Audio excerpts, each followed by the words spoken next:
welcome back. We are here for the Between Darkened Mirrors, episode 14. So, a lot happened in the last session with day phase ending in two questions answered during dusk. We will need to go over Doc's quickening rolls since we unfortunately didn't see our wonderful American last time. Um, but we will also see if the players want to do the masks for their particular characters now or wait until dawn phase and see again where everybody plans on going. Okay? So, Doc, if you would do us the pleasure of seeing what your quickening roll is. Yes, absolutely. Just trying to Hope you reacquaint sweet talked your myself. dice, man. I always try my best. Okay, so sensitivity's +3. And I didn't play, so I haven't been cavorting in the night. So I'll do complex roll. 2 +3. 13. Oh, damn. Okay. Wow, that's freaking awesome. It's good to be And back. well, it's also very, very awesome for me. Okay, so let's take a look at this. The quickening. On a 12 plus, your heightened sense of hearing and smell will help you uncover an additional clue that no other hunter would be able to detect. During the dawn phase, tell the keeper what the clue is. It cannot conclusively answer a question. Now, since I hopefully will be able to reach at least dawn phase slash day phase for the next next day in this session, I will say you can post a doc TBD under the new threat, Creature of Cremorne Gardens, and then come dawn you can discover what the new clue is. You know what I mean? hmm hmm All right. That So makes sense. and maybe like in the course of the nighttime you will think of a place where you find said clue towards the next threat. Okay. hmm Um Now, given that, excellent roll, but then that means I owe you guys a mastermind clue because it's special. I mean, might as well just like roll this out like while we can. And yeah. Um, okay, yeah, so you'll find that clue in the morning, in the dawn. Okay? Yeah, I made a note to think of something during play. Yes, that'll be fantastic. Okay, so does anybody want to do their Mask of the Past slash Mask of Dim Carcosa? So Victor owes us a Mask of the Past and Dim Carcosa, and everybody else owes Dim Carcosa. Does anybody want to do any masks before we get started? I'm No? still Yeah, thinking on Dim. I'm still thinking on Dim Carcosa. I'm That's good fine. for I'm good to do Tim Carcosa. Okay. I'll do my Mask of Comedy, I believe it was. Oh, okay. All right. I couldn't remember which mask it was, but anyway. So for the Dim Carcosa, again, just a reminder for the recording, each hunter narrates a scene in which, gazing at the stars, they witness something horrible and otherworldly.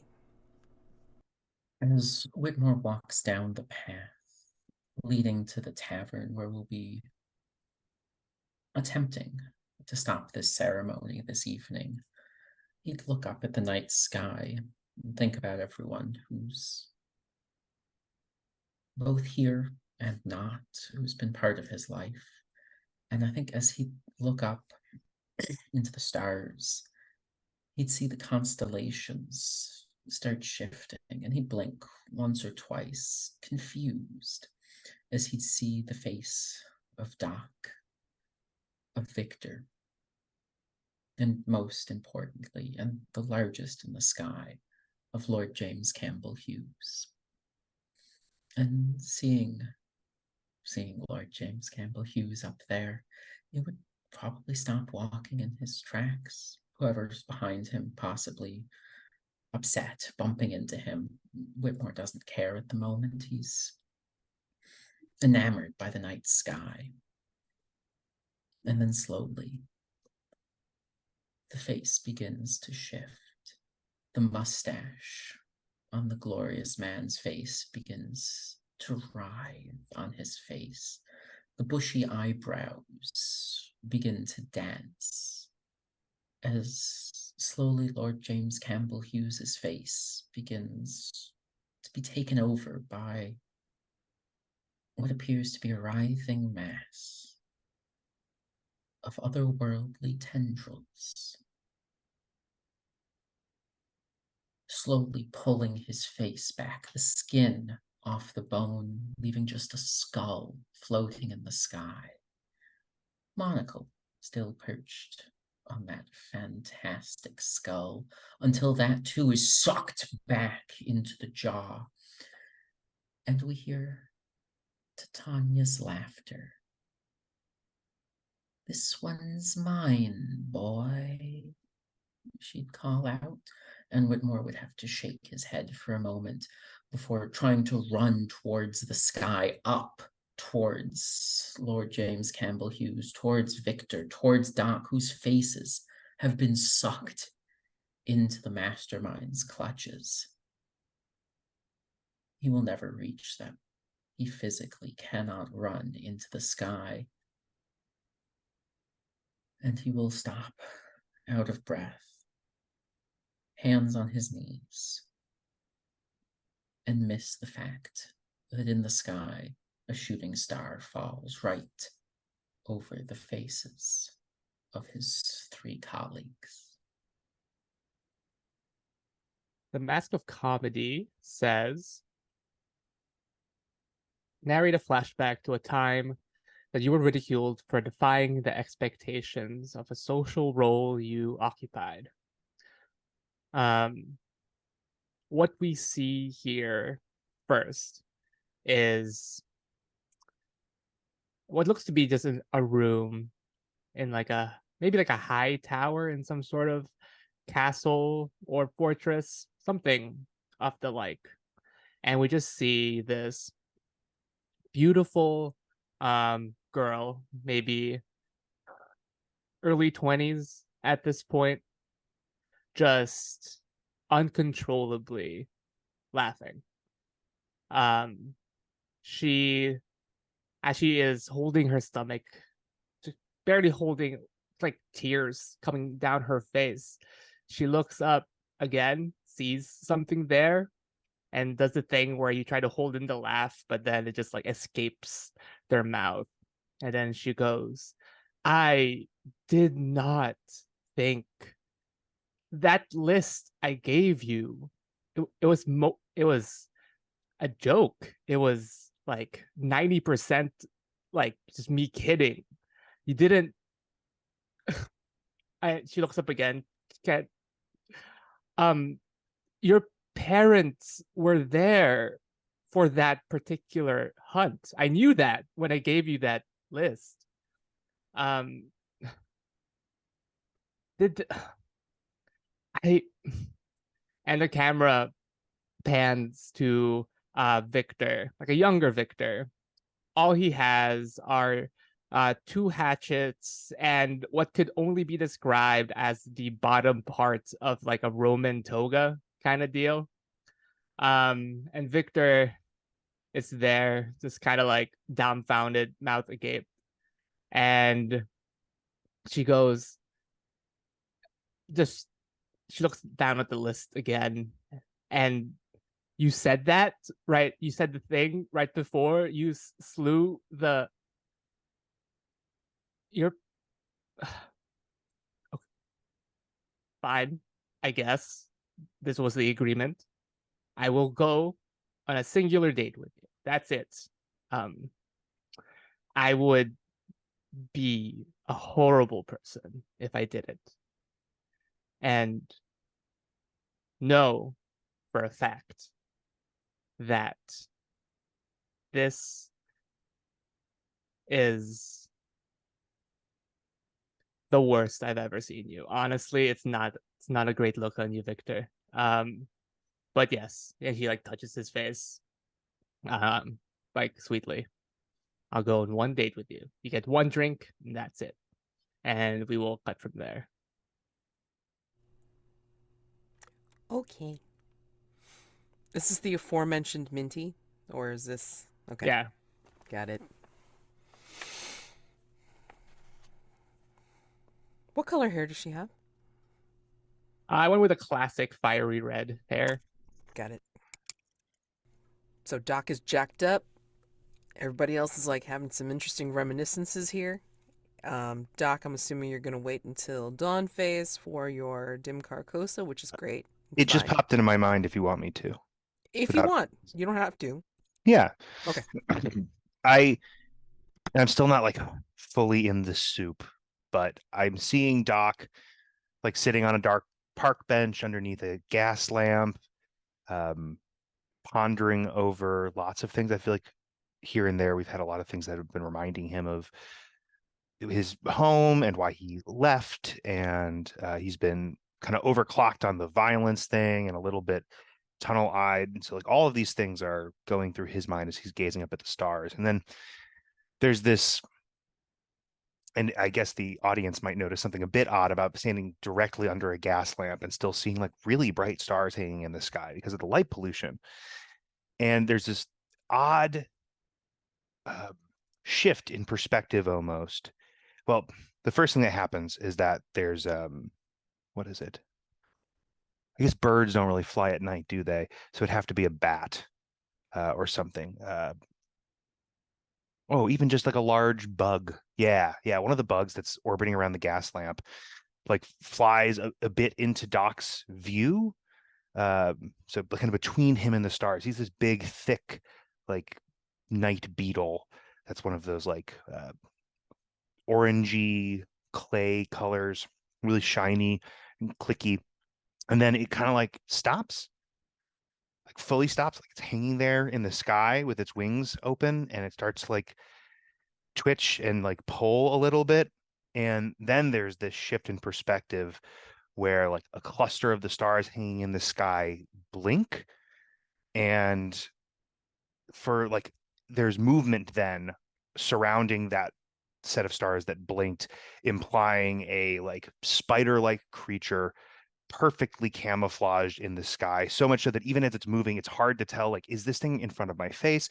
Did it weave a web in the sky itself? Like, where is this thing? And there's that just gut-wrenching kind of unease as gravity and perspective shift, and the stars themselves kind of wink and twist, and darkness makes moves on darkness, and the strange, impossible shape of a spider that's the same color as the night sky eats the bug. The bug is like gone in a swift motion, and then things return to normal for a second. But I think Doc then like mouth agape, legs it out of there, like runs.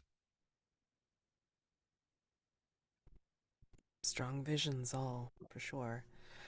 All right. So, as a reminder, before we get entrenched in night phase, we will be doing the unseen, A Night at the Grand Guignol, the Laboratory of Hallucinations, line 21, IJ. All right.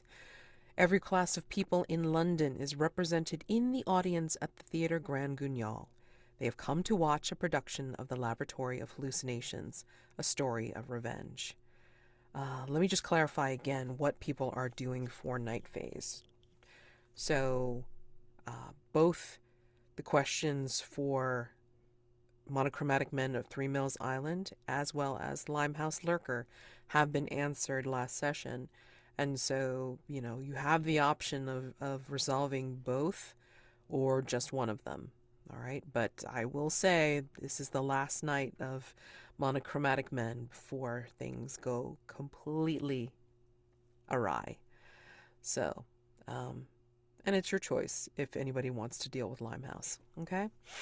So, yeah, let me go around and find out from people to clarify what they want to do. If anything, Doc, if you need help deciding, you can hear the solutions or the resolutions proposed for both, if you think that would be helpful. I think I'm gonna go with Monochromatic Men, but I would like to know what the proposed plan was. Yeah. Okay. So if anybody wants to pipe up and say what the solution was for both, that would be great. just as a review for all of us. I can do monochromatic men I remember better because Okay.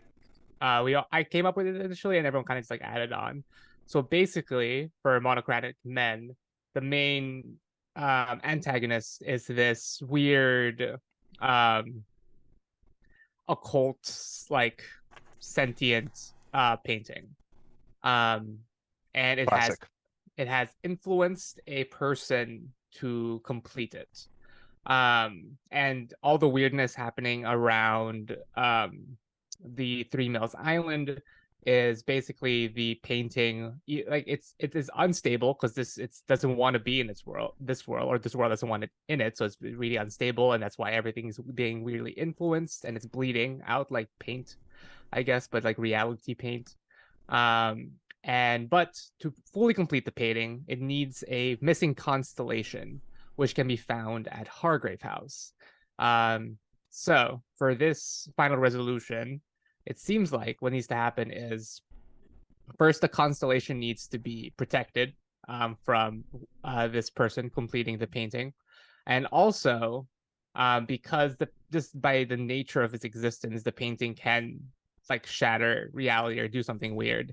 The painting needs to also be destroyed because whether or not the person completes it, um, it will be bad for London if it remains. Okay. That makes sense and also sounds like an at least 3-person job. It's a That was, two-front plan, right? yes, that was our original. And then Limehouse Lurker. After all of us going to the various parts of the Limehouse area, determined that the vampire's lair is in fact in the basement of the Limehouse School. The fact that it's a small but very old vampire has allowed the vampire to blend in with the children studying, in quotation marks, at the school. And many of the strange occurrences that we've seen, such as the swarms of bats in and around the Limehouse area, have been the vampire transporting themselves around London. With many of the other various clues that we've come up with, or we've discovered, leading us to believe that this vampire was possibly either from ancient Sumeria or one of the causes of Noah's flood. Oh, And that's great. And so it is genuinely ancient. And so we need to corner it in its lair beneath the Limehouse School. What's the term for that? The opposite of, or it would be the opposite of antediluvian, correct? It would be the term for something older than the flood. I do not know what that word means. I'm sorry. Oh, it's all good. It's, I think, a biblical term, but I mostly have read it in like Vampire the Masquerade. They're like the very, very old vampires. I think the very, very old vampires are called antediluvians, which is supposed to represent they were made directly after the flood, directly after Noah's flood. You are correct. Of or belonging to the time before the biblical flood.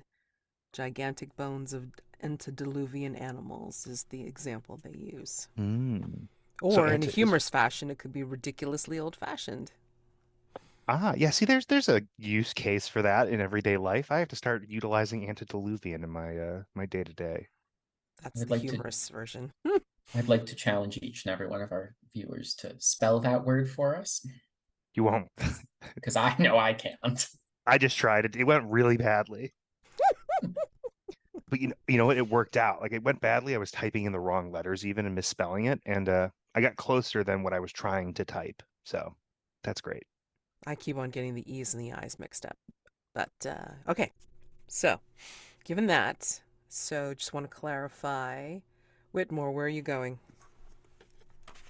Whitmore is walking into a painting, trying to stop the painting itself at the source, having never left Three Mills Island yesterday. Ah, yes, you had the altercation. Well, you almost had an altercation with Puck, and almost got arrested, but you didn't because you put on a mask. We've been doing a lot of that recently. And Victor, where are you going? Can I hear what Doc wants to do first? Yeah, I was gonna say if this is a plan that we planned and it's at least gonna start in some fashion as we planned it, one of us I think should be with Whitmore, right? The idea of sending Whitmore by himself to go destroy like a Believe reality hating painting. I I thought our original plan was for Victor, myself, and Rasha Crucius to go into the painting, but I'm perfectly fine if that changes. Gosh, I just really like with You the want to defend the constellation? No, with the opportunity to like also finish Limehouse Lurker, I also would like to do that as a person myself. I would like the opportunity to do that. Well, if you'd prefer, Whitmore can either stay at the house or Hmm. I think it'd be hilarious if Whitmore goes after the Limehouse Lurker, given that Doc has the quickening and can punch the Yes. vampire. But that's not going to Yeah. end well. Oh, no, sir. Okay, like just first pass. Just this is Mhm. the first pass. So, Whitmore, you're still at 3 mil. Yes, Yes. 100%. Doc, where are you going?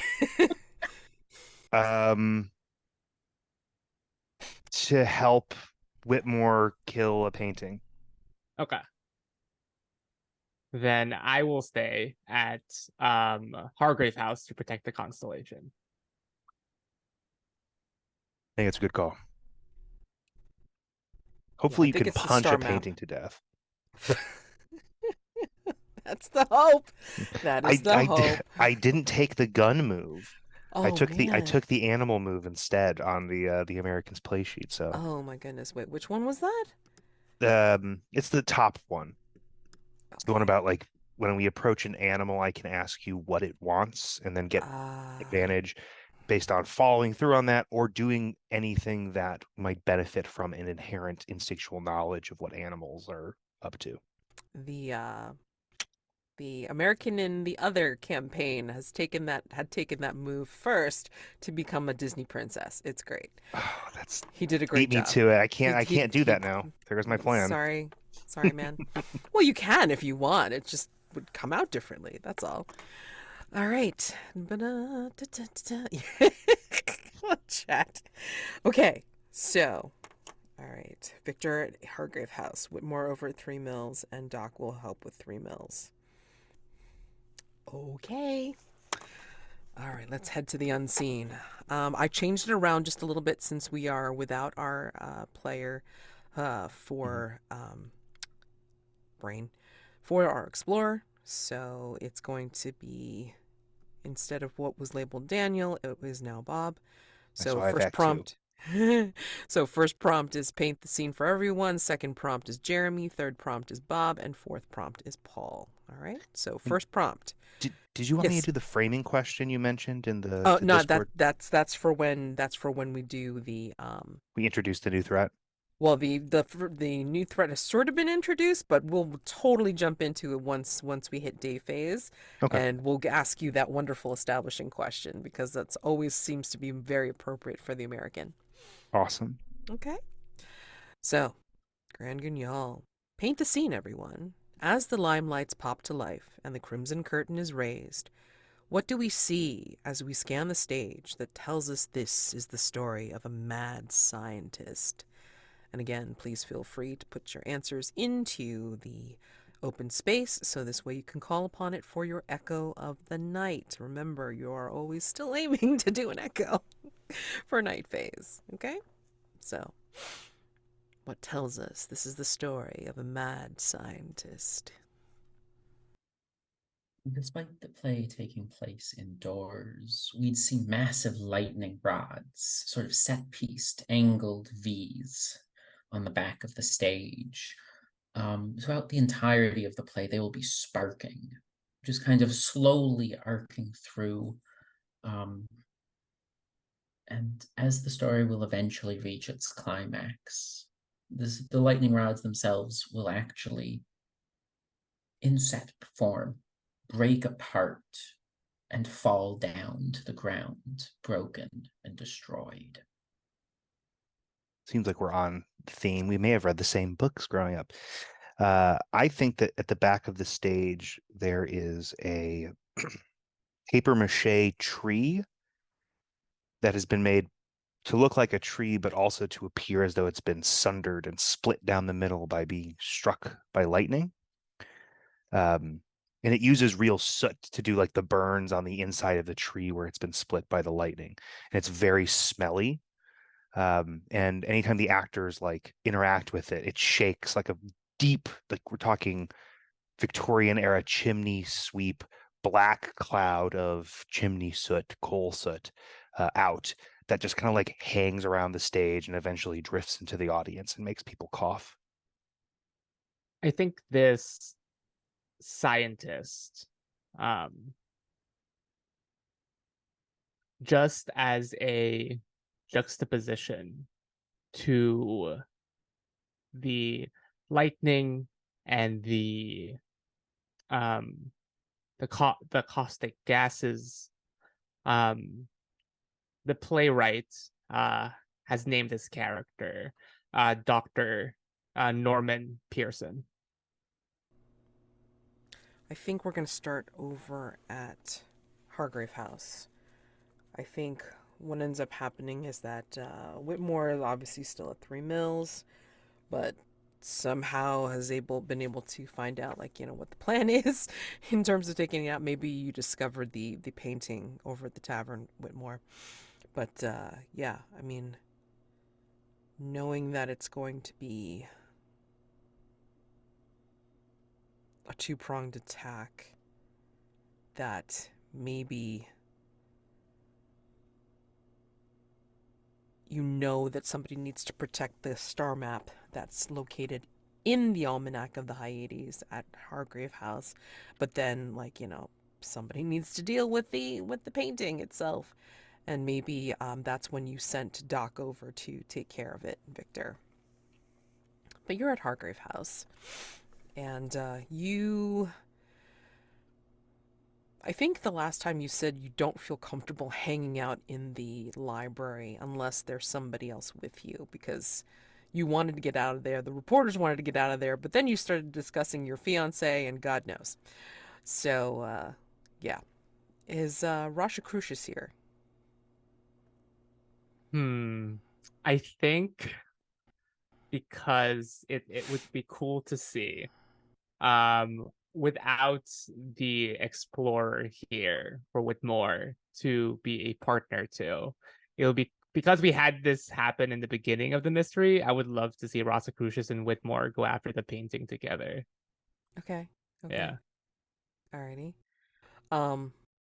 Yeah, maybe that's what you and Krush had agreed upon. It's like, Ross would stay and you know, help Whitmore with the painting or discovering where it is and such and so forth. So he'll burst upon you, I'm sure, Whitmore, no problem. But also, this is where he sends you back to protect the almanac at the house, and then maybe that's where, like, the whole bit comes in where you tell Doc what's going on, and Doc decides to run over to Three Mills. Okay, great. So I think you're at Hargrave House. Do you go into the library to watch it, or are you, like, content to just hang around Hargrave House and just make sure that you're vigilant and not letting anybody in? Because remember, Lord Campbell Hughes did say that some of the operatives, the specialists, were around to protect the house against Fae threats. You wouldn't necessarily notice them, but it is only against the Fae, not necessarily who knows what's going to happen at the house. I guess, is the constellation, do we establish that it's like in a book? Is it written somewhere? It's the mysterious star map that is found in the almanac itself. The star chart with unrecognizable constellations. Yes. It's the one thing that the bookseller or the person that tried to copy it in the first place missed. Yeah. They thought that they had it, but they didn't. Yes. Then I don't think Victor. I think Victor's in the library first. I think he's just like staring at the almanac and at the constellation. And he has both his hatchets just held in his hands, and he's just like, I think I can destroy it. I think I can if I can destroy the constellation before they get here, that'll just solve the whole thing by itself. So he's just there, like just like twirling the hatchets in his hand, just like just trying to figure out where the weak point of it in here is. And he's just like, I know Crushu just wanna like figure this out. I think he's like talking to himself, like, I just got to destroy it. That's it, right? Easy peasy. It's just a book, Victor. It's just a book. It's not a monster. I guess it's kind of magical in a way, but it's just a book. If I can destroy this now, I can go for a walk, go to bed. This will be done. Catch up with the rest of the gentlemen. All right. Don't straightforward, destroy the book. Straight, just go for it. And I don't think we don't have to like roll for it now, but I think that's his there. He's just there trying to figure out how to just destroy this one page of the almanac. Okay. Mm-hmm. So, because somebody rolled an 8. Yes. Nate, it's going to be complicated. Yeah. So I'm going to complicate it either now or later. Mm-hmm. It's up to you. I don't know if you want to do establishing scenes first before we roll for stuff, or we can do that now. Let's flip over to Whitmore and Doc and Ross and Krush, and see what the hell's going on. So I think Whitmore, if you're still with Joshua Cross, and you hadn't met Puck to get you into trouble, I think maybe he might have stood up suddenly, and he kind of like followed some kind of signal or something, because I think by the time that all was said and done into the nighttime, I think he was deep in his cups. He gets up suddenly while he's talking to you, and he starts moving into the back room of this tavern. And nobody's really noticing. I mean, it's really busy right now. I mean, it's just really full up with people. Maybe some of the mill workers that are trying to just go about their day. I mean, like, they've got dye on them or what have you. Do you follow him? Absolutely. Absolutely. Given the state that the two of us have been in, I don't think it's a good idea for either of us to be alone at the moment. Yeah, he doesn't heed you. I mean, if you are trying to call after him, I don't think he heeds you at all. But what he does do is, like, as he's moving towards the back rooms, I think he's starting to use one of his hands to lift the sleeve on the other one, on the other arm, and this is where you see more visibly the constellation tattoo that's on his arm. And those of us in the audience had seen this reflected in the star map that Victor was just looking at in the almanac.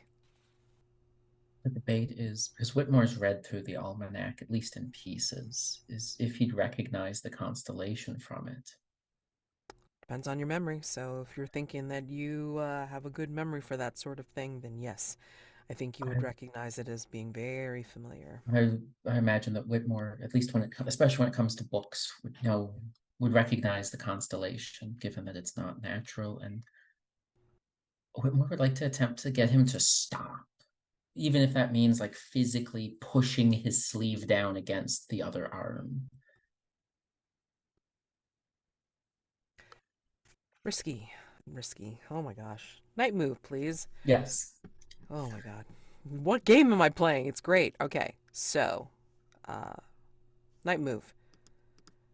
What are you afraid will happen if you fail or lose your nerve? The some part of me that's very wrong just says we pull his arm off. No, I think it's this the skin that holds the tattoo on falls off and like rolls off of him. He starts bleeding profusely from where he used to have skin, and this tattoo just sort of rolls across the floor, stopping at the back wall below the painting, out of either of our reaches. You went into such a wonderfully twisted direction. I wasn't even going there, but thank you. Let's see if I can make it worse. So, I think as you're getting into the back hallway and getting more remote, as the sounds of the tavern picking up activity, rises, I think when you do this and you fail, that it's not only the tattoo that falls off. I think that what is revealed underneath the skin will show and bring you to the painting. The worst part is I can't even picture how that's worse. Oh, this is terrifying. What stat am I using?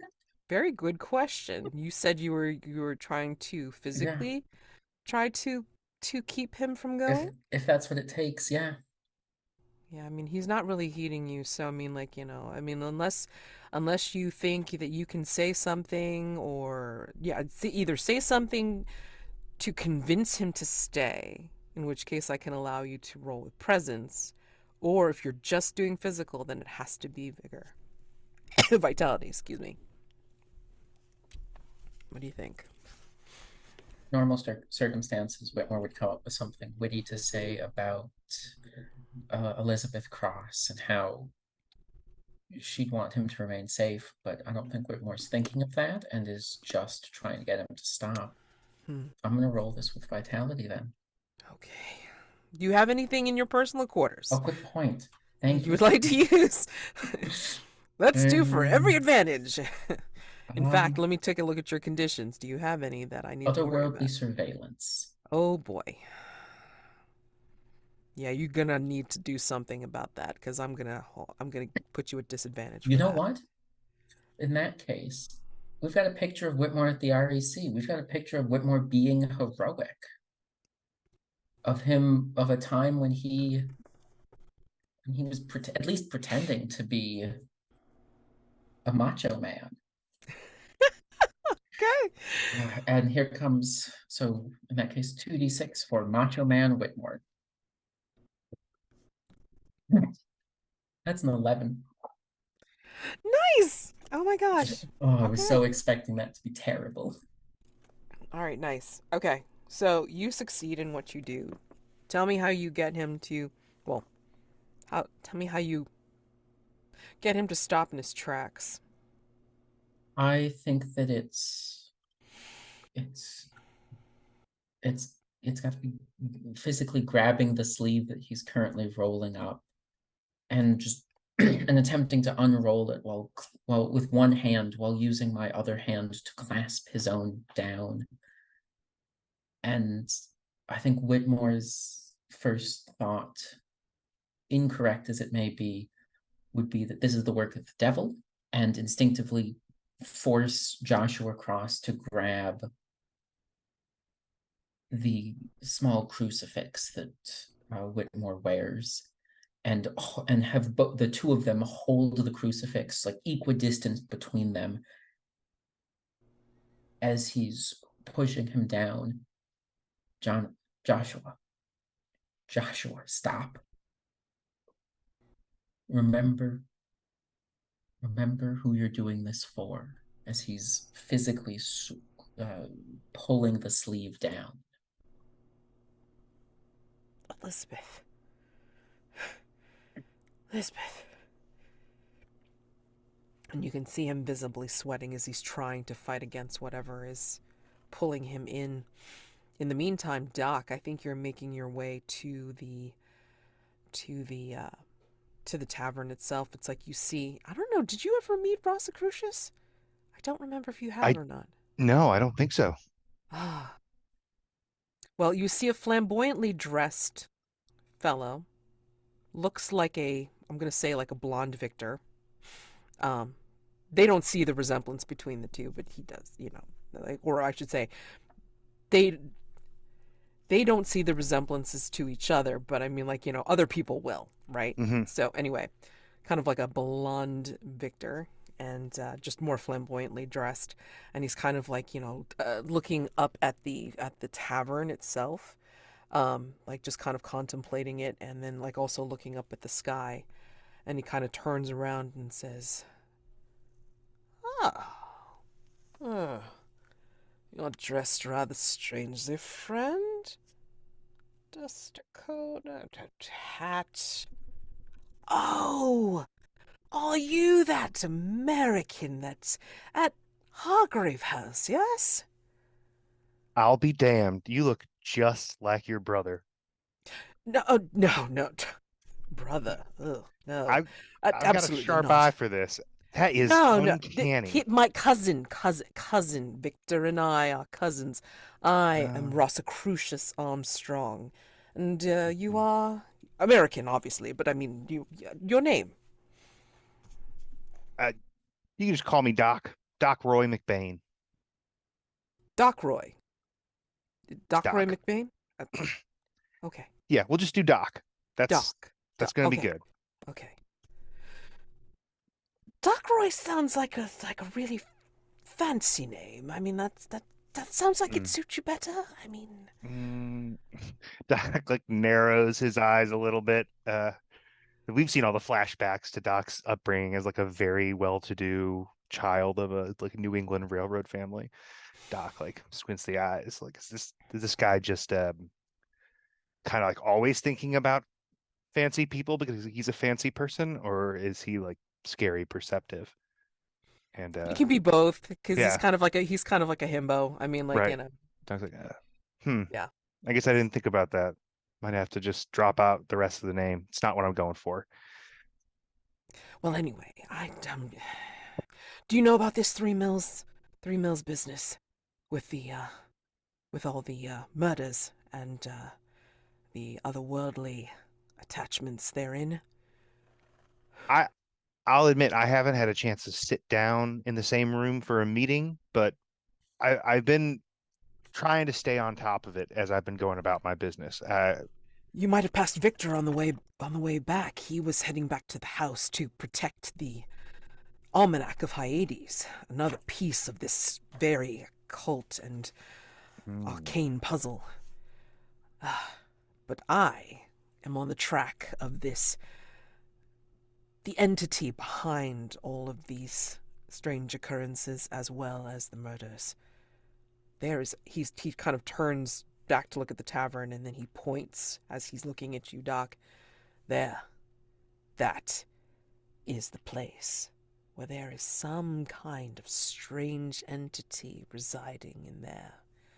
I can sense it. Hmm. It was able to hide, but now I think if you look at these strange stars, not even anything we really recognize in terms of constellations, but this is the time. It's getting close. You can You know, even feel. Can you feel the something opening? It's getting ready to burst out into this world. yeah, I noticed a bit of balderdash earlier when I was taking a quiet moment to myself. Balderdash? What's... Yeah, not terribly important. Well, if the thing is in there, then let's go fix its flint. I'm Go going take to care of assume. it. Excellent. Hmm. Yes, we shall need to. I don't know. Do you have a gun? Do you what do you Americans do? I mean, like, I'm assuming that you're associated with the Hargrave House. You have a particular Mm. skill, or I I I hit stuff really hard sometimes. I see. Well, normally I'm the one who goes in forward because, well, you can't help but notice me, of course. But In this Certainly. case, perhaps I should be the stealthy one, and then you burst in, create a distraction per se, and I'll sneak up on this entity. What you say? Yeah, sounds like a good enough plan for me. Excellent, excellent. I'm going to make my way around the back. I seem to feel as if the energies are converging stronger back there. And as he's reaching his hand out, you can sort of see, like from within, maybe a slight glow in his palm. Hmm. Not large, but I mean, like it's enough that you realize it's like, he's got a few tricks. Um, but yeah, he's kind of motioning to you, like kind of giving you hand signals to make your way to the front, and then he's making his way like into the back. Hmm. Victor, you're back at the house and you're contemplating doing something with the book. This very creepy ass book with the strange star map. I think you're gonna notice though, as you're contemplating that, possibly even that page or the book itself, it starts flipping itself open and then goes to the star map. And then I think you realize that the configurations on the page are starting to move into position as if they're shifting as things are falling into place. Not good. Not good. All right. God.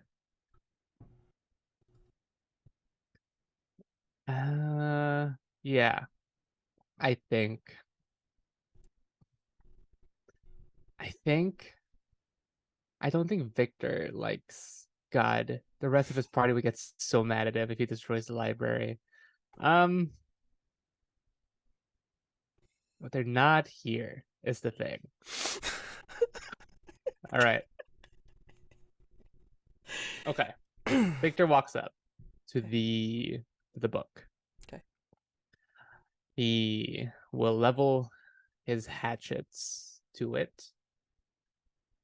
And then yeah, because I think if this was a regular monster, it was just like a vampire, Victor would just attack it without really questioning it. But I think he's being more cautious with this because he doesn't really know much about it. So Victor's version of being cautious is walking up to the book, putting his hatchets away. From out of his pocket, he will take out just like one, like like the smallest stick of dynamite he has.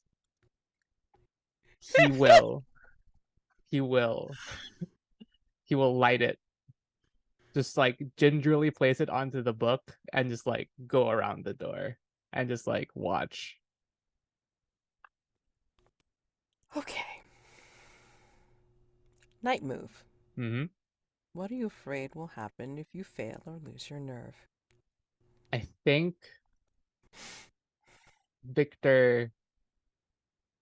The thing is, Victor would love it if something came out of the book to fight it. Right? That's Yes! ideally Ideal. that's what he wants out of more than anything. Yep. So I think what Victor fears the most is being sucked into the book.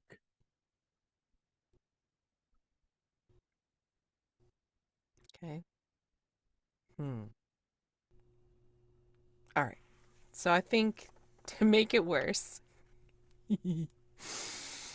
I think, yeah, I think your dynamite will not only be swallowed by the book, Mm-hmm. but then you have created this opening where it's going to start sucking the spaces around it and Yeah. start swallowing you, or I should say, what's the word? It's going to take a little munch out of reality and Yes. maybe you're drawn into it. However, I'm also going to compound this by Mm-hmm. saying that if it's really flowed up, that Radamintha is going to burst in and Yeah. she's either going to, well, help you or she's going to get sucked in With instead of you. oh, that's much worse. Yeah. All right. Yeah. Okay. I am marking my a bundle of dynamite in my personal quarters for this, and they're the same. So I guess sensitivity, since it's with the book, or because I could, Yes, you're playing with some serious ass yeah, weirdness. Yeah, I'm not even gonna like hold gaggle of reporters against you because maybe they've they've gotten a little wise at this point and gone yeah, home. yeah. All right, let's see. I mean, your big friend is like probably contemplating whether he wants to ask his girlfriend to marry him or not. Who I knows? know they're just out, you know. Yeah, they're All just out. right, 3d6. Take the two highest. Good. That is gonna be a 7 plus a 2 is a 9. And yeah, can you describe what happens? I'll decide whether I want to mark a mask for that or not. Sure. I think you definitely succeed in lighting the dynamite and putting it in Yeah. the book. However, like I said, I think it has done the obnoxious thing by swallowing it. Like it's almost like the star map kind of like falls away and creates this like opening, and it just drops into this void, this growing void, and it seems to be, swallowing up the space, and then you start feeling like wind sucking you in, like, into this part. No, no, no, no, no, And no. then the library door, like, swings open, or slams open, I should say, and somehow like Radamintha's there, and like, her fiery red hair starts to get pulled in, like maybe she has it, like, in a braid or a ponytail braid, whatever the hell it is, and so her hair just starts moving towards the book, and she just turns and what the hell is going on? Hey, What did you hear? sweetie. Sweetie, nothing. What did you do? And she's starting to get Well, sucked in, and she's trying to grab onto the door jamb, and it's like it's starting to get stronger and stronger. you know how you've always said that if you don't know how to deal with something, you just put dynamite on it to see what happens? I know you didn't really say that, but maybe have you said that recently? Is that a new thing, maybe, that you would agree with? She just looks at you with her beautiful eyes and just like, screams at you. Did you tear a hole in reality again? Um, And she's grabbing onto the door jamb now, like she's starting to look like her feet are like, if we can just make it back to my room, I do have flowers. I do have some nice tea. You didn't answer the question, Victor. And yeah, just to describe Radamantha, like fiery red hair, like a beautiful woman, and I feel like just her general vibe is like if a like a beautiful but deadly saber was a person, it would be Radamantha. What is her weapon of choice? Beautiful and deadly saber. Yeah, well, she and her beautiful and deadly saber are starting to get sucked into the vacuum of space or void, whatever the hell it is in the library right now. I mean, were able to hook yourself into Yes. the corner and wedge yourself so you're not quite in the path. But again, she threw open the library door, and now it's trying to suck her in. Yeah, I think she is just like holding on to the door frame, and Victor. I think because he was like in the room when it was still happening. So right in the midst of the door frame, Victor is doing the thing where like his hatchets are like buried into the floorboards of Hargrave house, and he's just like holding on for now. Mm, mm, mm. We're gonna leave you there for half a mo. I want to see what you wanted, if you want to keep running with that. Give me a second, and then we're gonna go to the unseen. All right. Jeremy, describe Act 1, in which a mad scientist discovers his wife is having an affair with another man. We'd see the same scene. where we'd see similar scenes playing out on both halves of the stage, one after the other.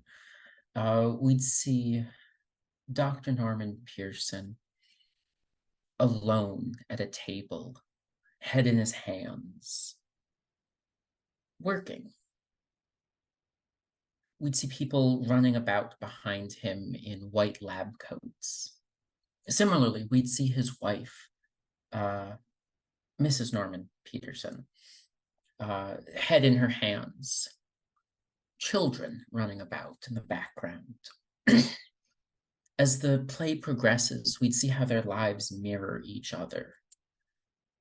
And eventually we'd come to a moment where Dr. Peterson comes to the line on the stage floor as he picks up his phone. Mrs. Peterson comes to that same line split down the middle of the stage, picking up the home phone. And for the first few lines of dialogue, they have the same, it almost seems like they're just talking to each other. Well, yes, I think that tonight will be excellent. Perfect, you'll be over? Why, of course, Dr. Peterson would respond. Well, it's only right that it's done tonight. Perfect, you remembered our anniversary, she would respond. And as the scene continues, it will be clear that as they start stepping away from each other, they're having different phone conversations. And it finally ends with Mrs. Peterson saying, there's no way Norman will be home. It's perfectly all right for you to come over. And as Act 1 begins to draw, we can see the lightning rods in the back begin to spark more so as Dr. Pearson begins his gruesome experiment. And we just hear in the background as the stage has fully taken over with his experiments, the kitchen set completely destroyed with wires and various laboratory equipment. And as the curtain begins to close, we just hear Mrs. Peterson's voice, deep in the throngs of orgasmic bliss. And we know for a fact that it's not her husband thrusting. Let's go over to Doc. Doc, I think you are, even like coming from through the front. I mean, like, it's kind of bright in here, although still dim because they don't have like a lot of candles lit or anything like that, or a lot of lanterns or lamps blazing. But it's noisy, it's crowded, and you see just a lot of profusion of color. Your senses are so heightened that you feel like you are looking at people that are just all in different colors of the rainbow. But I mean, like, of course, they were at the mills, they were, like working with different chemicals and such. So, maybe they're dyed the usual way, their forearms or maybe their clothing or what have you. But to you, it's just such a prismatic cacophony.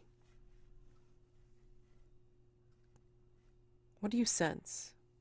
What do you smell? What do you see that leads you towards the back through this throng of chromaticism? I want to say, like, as Doc is moving through the crowd, he's like turning his body to and fro, right? Like to get past people and around people. And as he's making his way through, like as he's turning his whole body, every so often when his ears are pointing to like the right part at the back of the room, all of the cacophony of noise and sound rises to like almost the sound of a broken radio on, like a really high kind of wailing hum, almost like something like when your ears are ringing. right? And like, but that's the singular sound. All of it coalesces into like one sound, kind of like if you're looking at an optical illusion, and like when you get to that right angle, all of the weird shapes that don't make sense, like, oh, that's a cat. Weird. From up top, it just looks like squiggles, but when I that's a cat. It's like that, but with sound. And then as Doc makes his way further back, there's like a smell of burnt ozone. I feel like that's a classic for weird space stuff. Weird occult, like otherworldly stars, burnt ozone. Oh, for funsies. I think as you're making your way into the back and you're trying to hone in on this void smell and sound, I think you do still spot like the very large shadow looming behind you. Night move, please. Okay. And I'm still like in the middle of a crowd. No, I think you've made your way past the crowd and like you've made your way towards the back hallway. I mean, Whitmore is like way ahead. So Yeah, I'm you don't trying see to. him. I don't see Whitmore. I know we didn't cover this. Do I know Whitmore is here? I know Whitmore's here, right? If that note in If the you chat is correct. Doc, bad painting. 3 Mills Whitmore is here or there. He should be fine or he may die. I have to destroy a constellation. Good luck. That is supposed to be the note I was given from Victor. Yes, For it's for perfect. poster, I'm gonna read it again because I did such a bad job and people watching this can't read it. Or at the very least, like maybe you do pass each other, like as Victor's on his way back and you're on your way from Hargrave House, and this is what he tells you in Yeah. passing. Victor's just yelling, Doc, bad painting. 3 Mills. Whitmore is there. He should be fine or he may die. I have to destroy a constellation. Good luck. Yes. So that's what's been rattling around in Doc's brain the entire time he's on his way here as he's Gallon moving of back. milk, stick of What's butter, what's loaf of bad bread. painting? Bad painting. But also like to the emotional thing that he probably keeps running up his mind. It's like Whitmore is there. He should be fine or he may die. But I've gotten to like the back hallway. I'm making my presumably there's just one way, right? If I go straight ahead, I feel like I'm going the right way. Yes, That will probably be where Whitmore is, but then there's a shadow that comes behind me, like someone's coming up behind me to stop me. correct. Correct. So, night move. Okay. What are you afraid will happen if you fail or lose your nerve? Um, I think given everything we've established Doc does know, I think the thing he's most worried about now that the plan is in motion and he believes he's making his way to Whitmore is getting stuck. Like if this becomes a prolonged altercation, but even if it becomes a prolonged altercation and Doc's able to keep moving, like if it becomes a chase, that's fine. What Doc's worried about is like being stuck, having to go toe to toe and not being able to get backwards. So getting grabbed, getting like thrown into a side room Yeah. and then having to like try to get past the guy. All of those things are what Doc is worried about. He wants to either immediately incapacitate this dude or be able to make a break for it and have this guy chasing him or whatever this thing is chasing him. Sure. I'm going to say in how it's worse is that this is someone that I don't know if you know him or not, but maybe Peaseblossom is a little jealous that you have Cobweb's attention. Oh no. And so now he will try to smash your head in to prevent you from, well, seeing Cobweb again. But of course, on the surface orders, it's just to keep you away from the painting, to let the painting do its job. All right. That makes sense. I'm going to try to turn around and do the thing where you slap someone in both ears at the same time really hard. Okay. Doc's like we've discussed this a lot. Doc's quickening stuff when it's working for him is it's much more like cougar than werewolf. So Sure. like thicker hands, lots of slapping, not like claws or anything. I think that would be a step too far. But yeah, like really thick hands, lots of slapping, lots of like just yeah. You're like a big cat that's like, Really big cat. Yeah, I do the thing that cats do, but instead of it like being cute, I'm dipping my paw into water trying to catch it. It's like I'm gonna hit you so hard in the face that's maybe something will break. Let's see. All right. Okay. So go ahead and roll. Hold on. Let me just check your. I mean, like, you obviously don't have drained, thank God, so that's good. I have eager for blood still, I think. Oh man. I don't. Hold on.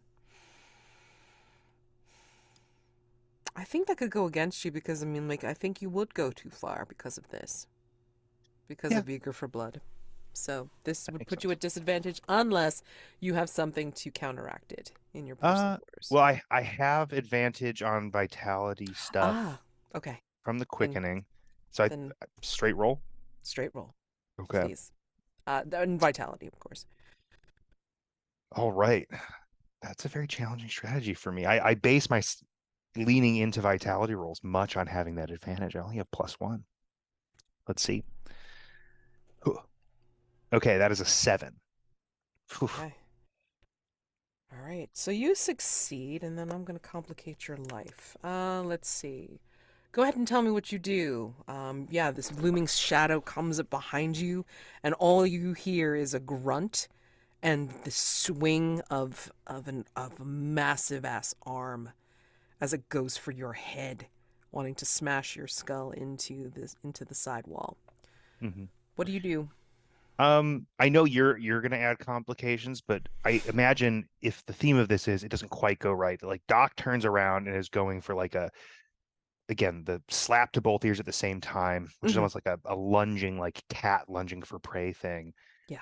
and then like realizes that he's about to get his head caved in by this huge thing being brought down. And so like is able to get out of the way, but takes the hit on the right shoulder really hard. Doc's all hyped up on quickening stuff, so whether that becomes a material injury, feel free to add it in or not. Mhm. But he's still able to get off the left hand, and because he's so much stronger now than normal, and especially because he doesn't look like that, he is a relatively small framed, uh, normal sized human kind of person. It always takes opponents off guard, I think. So it's like a Doc was betting he could take the hit on the shoulder and still get to what he wants to do. Yeah. And it's like, that's probably correct because he's all hyped up. And then maybe Peaseblossom was betting, like, I can take a slap to the face from a normal person. That's not going to be a big deal. And then get slapped by like a humanoid cat monster. And so Mhm. it hits really hard. And then I'm trying to turn around and like get down the hallway. Right. I think you both get in your way.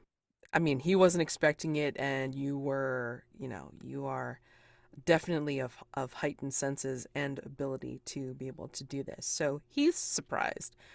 You give him that slap, and maybe he tries to drag you down with him. But I think from behind you both, um, beyond, or not beyond, excuse me. Like you still hear the murmur of the tavern people. You don't, for some reason they're not paying attention, even though this is kind of loud. Like the bulk is kind of heavy down the hallway, but for some reason they're not responding because there's a bit of a shimmer behind you two, and in the shimmer and the darkness of this hallway, you see first two glowing eyes, and then maybe another set of glowing eyes above it. And in the shimmer, you just get this impression of something quite feline. Mhm. But then also you hear a hiss, multiple hisses, as if there's something snake like around its head. And then you kind of get the shimmer where it's like displacing itself a little bit, where it looks like it's more than four-legged. And this thing leaps for the both of you. Hey, is this what would qualify as, wait, I'm gonna read right from the thing. I have it. Where is it? Uh is this something that would qualify as an animal? No, this is Okay. definitely not of this world, unfortunately. Okay. I'm definitely going to say it's not of this world. It's going for both of you. And we're going to cut over to Victor. Victor, you and Radamintha are like hanging for fuck's sake, Mhm. as much as you can. And the void around the book has opened up more. It's like the book has opened up a gigantic dark maw and is starting to suck you in. Mm-hmm. Yeah. I think Radaminthus' toes have come off the ground. yeah. I think Victor will turn towards the book. Look at Radamintha, see that his hatches are like starting to kind of just be pulled. Like they're still buried inside, but they're just being pulled along the ground now. Like they're dragging now along the ground. Victor just looks at Radamintha and just goes, "I shouldn't have left. I've been thinking about it a lot, and I just really wanted to apologize for leaving so suddenly." Like pot flies by his head. Yes. Can you do anything? We can talk about this later, but can you do anything? Like the thing is, Where's Krush? he's out. There's a painting tied to the whole thing is, and someone needed to come here. The thing is, this giant maw bending reality, um, we know it's here, but what I just wanted to make sure that you and me are still here, right? That we're still. I don't think we're good, but are we? Is it still you and me? I can't believe you're asking me about this right now. I've just been holding it in for so long, and I've just been thinking about it a lot. You left. I did. Victorious. I did. That is. Damn it! Get us out of here. She's literally clinging to your leg. Okay. Mm-hmm.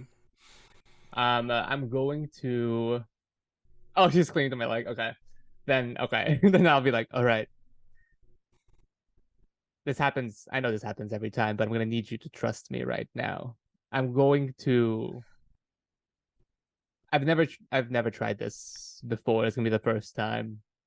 I've only heard about this in stories in the Armstrong's history, but I believe that in the past, fatal and deadly cut more than just monsters. Victor, what are you doing? Victor dislodges both of the hatchets and will rush towards the open maw. Victor, no! She's screaming after you. Yeah. And Whitmore. You succeed in preventing Joshua from going towards the painting. I think as he's like trying to shake himself out of it, I think you hear some kind of strange, like they're halfway between sucking sounds and shifting sounds and metallic squeaks and grinds. And they're happening behind you. He's got his eyes closed. He's trying to focus on his sister who died. You're in front of him, but facing him, so you don't see what's going on behind you. What do? You hear all this.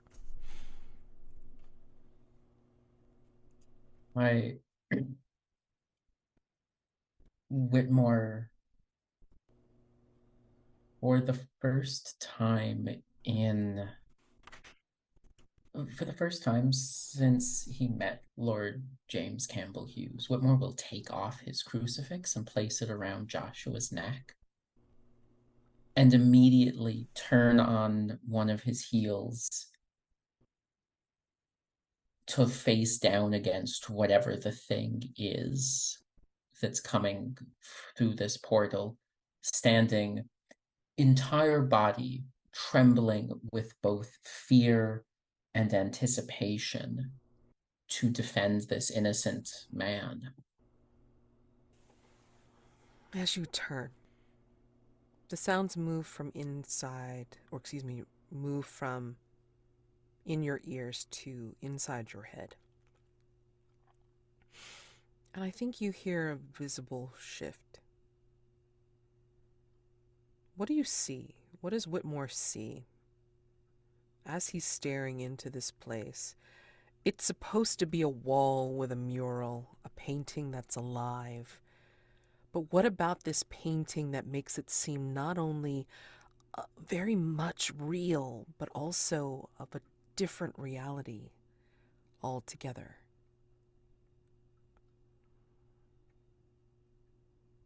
Are you familiar with the Paint 2.0 art project? Essentially, after the creation of Vanta Black, the blackest of blacks, that was licensed and trademarked and given to one particular artist who's an asshole. A company came up and said, you know, we're just going to make a bunch of paints. And so they made Black 2.0, which is just as black. The pinkest pink, which is this vibrant shade of pink so bright that you can't capture it with a camera because your screen can't display that shade of pink. I think that the entire painting is made with these colors that are the colorist color there ever was. It's the bluest blue, the blackest black, the midnightest midnight, the whitest white, the greenest of greens. And I think that this entire painting is just the single most vibrant thing. It would be, if you've only ever seen films in VHS quality, not new VHSs, degraded 10-year-old VHSs, and someone just showed you a 4K image. It is that shockingly different in comparison. The painting is the single most lifelike thing in this room. It feels more realistic than the wall it's put on. Exactly. Does it make you feel less real?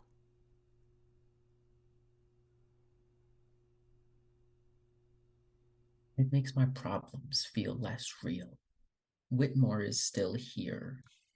Whitmore still feels the trembling, but it makes everything outside of this room, his own personal failings, the shame that he feels about having killed 3 people last night.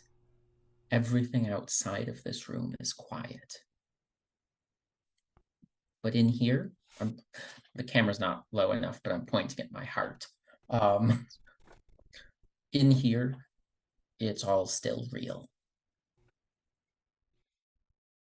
Okay, so Bob, describe Act 2, in which the mad scientist kidnaps his wife's lover and uses an experimental technique to take over his mind.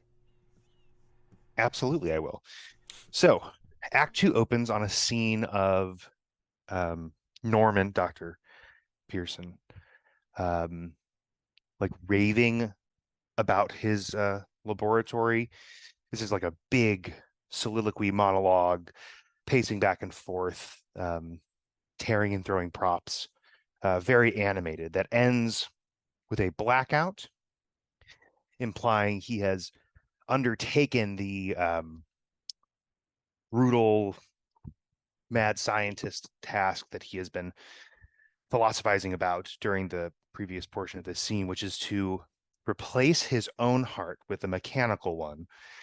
And then upon treating his flesh heart with special chemicals derived from rare botanicals from deep within unknown jungles, then after that treatment should be able to feed it to her his wife's lover and thus gain control of his mind. That ends in a blackout again, like arms open wide, like having come to the epiphany, like, yes, I must do it, or what have you. Cut to blackout. Next scene is of the lover kind of mirroring, pacing back and forth nervously, practicing a speech that's very clearly one that is meant to convince Dr. Pearson's wife to run away with him. Lots of pathos, an earnestness there that maybe also reflects some of Pearson's worst qualities, right? Adding more background to where this is coming from. And Pearson surreptitiously knocks on the door shows up and pretends to be arriving because he's discovered the relationship and he like approves of it and understands he needs to step away and let them be together until the right moment occurs and he like chloroform rags the lover.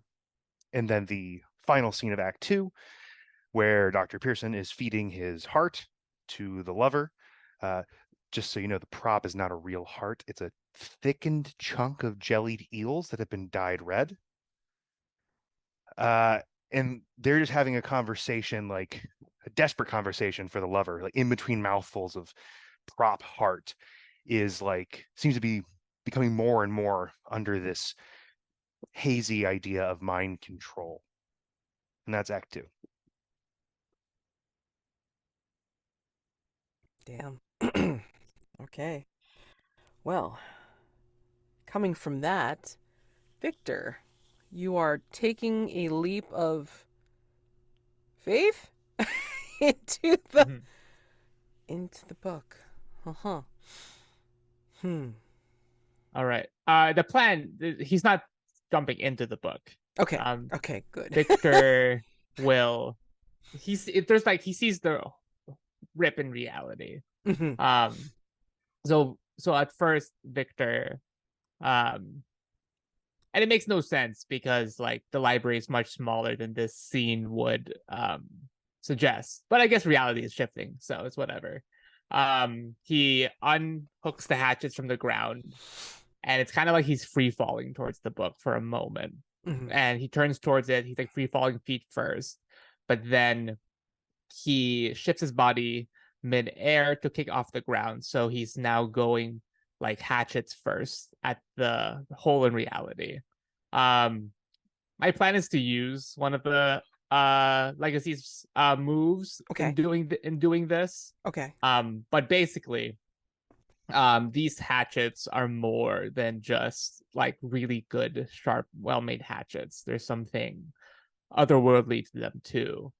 And Victor has heard stories about its abilities, their abilities. They aren't just fatal and deadly to living things, but also to supernatural. Victor is going to try to cut another hole within this new open hole in reality to basically just like if in his like if he can cut this open hole in half, that should negate whatever's happening right now. Really brute force his way through this situation as much as possible. So my understanding is you're going to Yes. use Yeah. you're going to use them to cut Yes. the reality hole. Yeah. You're going to cut a hole in the hole or Yes. Yeah. slice it in something. Okay. Yeah. Interesting. Okay. So this is Hunter's Life? Is that what I'm Yeah, I'm gonna use the Hunter's Life when depending on the I guess if I roll really well I won't have to use it, but I probably will.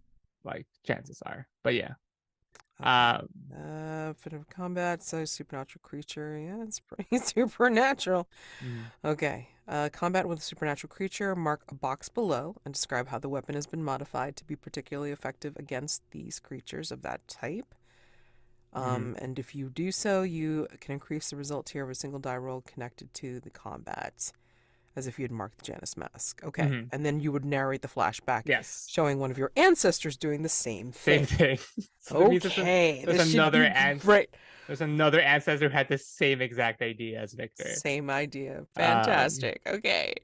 So yeah, I mean total sensitivity. Holy shit. Or is it vitality because you fighting supernatural is always vitality for you? It's the same, but vitality is the more appropriate one for the scene. Sure. All right. Oh wow. I actually rolled really well for this one. That's gonna be that's gonna be a 12 for this roll. Brilliant. But I'll still use it to bump it to the extra, to give me like the extra effect on. Oh, I guess what's the it's a night move, I assume, right? Yeah. Yeah. I'll take the 13 plus on the night move. Okay. I'm gonna give you the choice instead of me just like, hammering it like with the quickening. So let me ask you: do you want a mastermind clue, or do you want something really extraordinary that you're going to describe happening with this? I would. I do like mastermind clues. So I'll take the mastermind clue. Yeah. Okay, so I owe you guys now 2 mastermind clues. Oh. But tell me how this tell me how this succeeds. So, just to describe Victor's ancestor from the past, we see this. I think I described this old lady who used to do poisons all the time in like another scene, but this is like a younger version of her. Still a little older, but younger than when she could only use poisons to just like kill her quarry.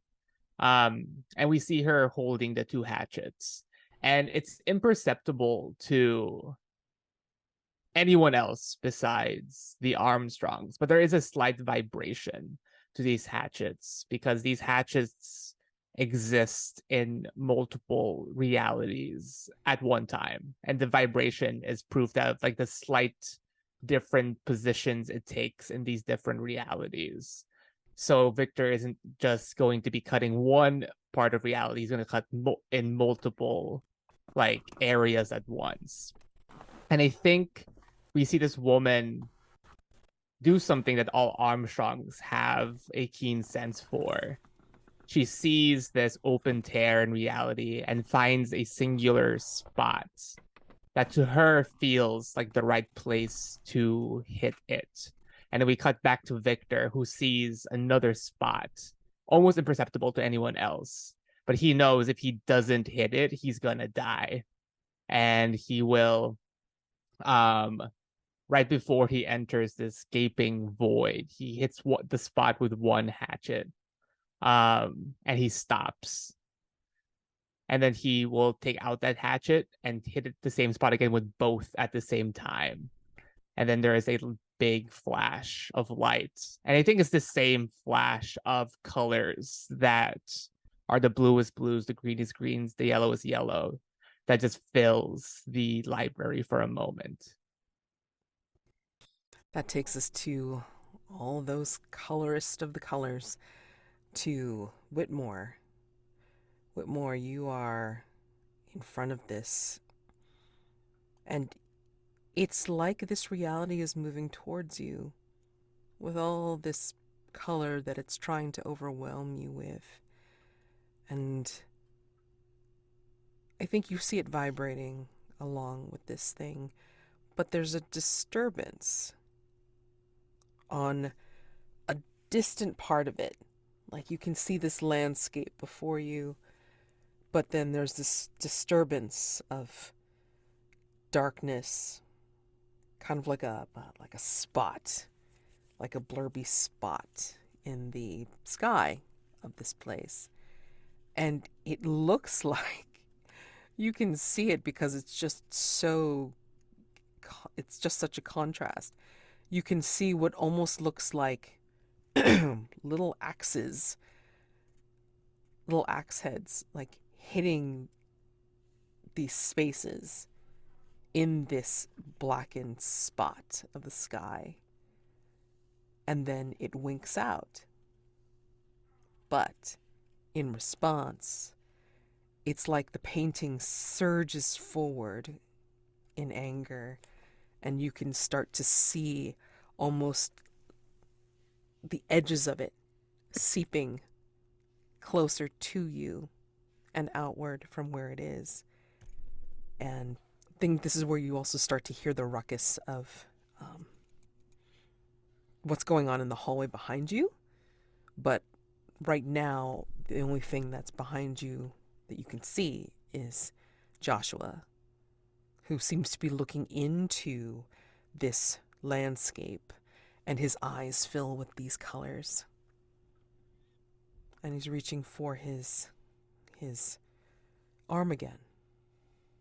I think in this moment, I think seeing the 2 blades appear in the painting sky, I think Whitmore realizes what he has to do. And Whitmore would call back to a lazy Sunday afternoon. And remember countless scrolls of paper that have since been burned of Lord James Campbell Hughes's visage, painted absolutely terribly. Like the worst portraits you can think of that Whitmore was trying to whip up. And he will grab some of the paints and the paint supplies and the artist's tools and attempt to grab Joshua's hand and have the two of them paint Victor's hatchets, unbeknownst to him, ripping through the painting sky as if to manifest Victor and the hatchets through the painting, ripping a hole through it. And I think Whitmore is too obsessed with this to do anything with the ruckus that's happening outside at the moment. Oh, no, that's fine. I want you to roll. Of course. Just trying to think about what this would be. I mean, essentially it's a night move because it's such a general but sensitive thing. But I want you to roll instead of with... Well, I'll give you the choice. Composure, because you got to keep it together. Trying to get through the cacophony of the sights and the sounds and just concentrate on what you're doing. Or you can use sensitivity because that's what you're dealing with right now. You're dealing with something very, very outside of your experience. To be able to get this done, I need you to make this night move. Yeah, I think it's got to be composure. Whitmore here, I think, is mirroring. We're going to pretend that word came out all right. I think Whitmore here is mirroring his relationship with Lord James Campbell Hughes in his actions with Joshua, in that Whitmore is Lord James Campbell Hughes here and Joshua is Whitmore. The lost puppy and the great explorer coming to save them. So I think he's trying to hold on to the calm and collectedness that he sees in Lord James Campbell Hughes. What do you think will happen if you fail or lose your nerve? Rather than with a normal painting punching through the canvas, I think the two of us will punch our hands through the thin fabric of reality, and we will tumble into this painting. If not lost forever, then corrupted beyond belief. The ritual will most likely complete as we've connected the constellation on Joshua's arm with the painting. Yes, that will happen indeed. In fact, he will come out as the new priest of this place because of the mark. And so you will unfortunately be the first acolyte to remain here and, well, help usher in the beginning of this new dimensional age. You're only helping the ritual instead of stopping it. So, yeah. Roll with composure. See if you can keep it together enough to do what you need to do. That is going to be I can do math, 7. Okay. Now remember, it doesn't just have to be failures that you would activate a mask. That is... You could conceivably use one to bring this to a full success. That's what I'm thinking at the moment, but I'd like to at least what happens as we begin. Yeah. I think you are concentrating on what you are doing. You are trying to focus only on what is underneath your hands, and you are trying to guide his as well, trying not to let that constellation on his arm distract you from what needs to be done, even as the painting is thrumming around you and towards you, even as the constellation tattoo is starting to glow in those very chromatic colors.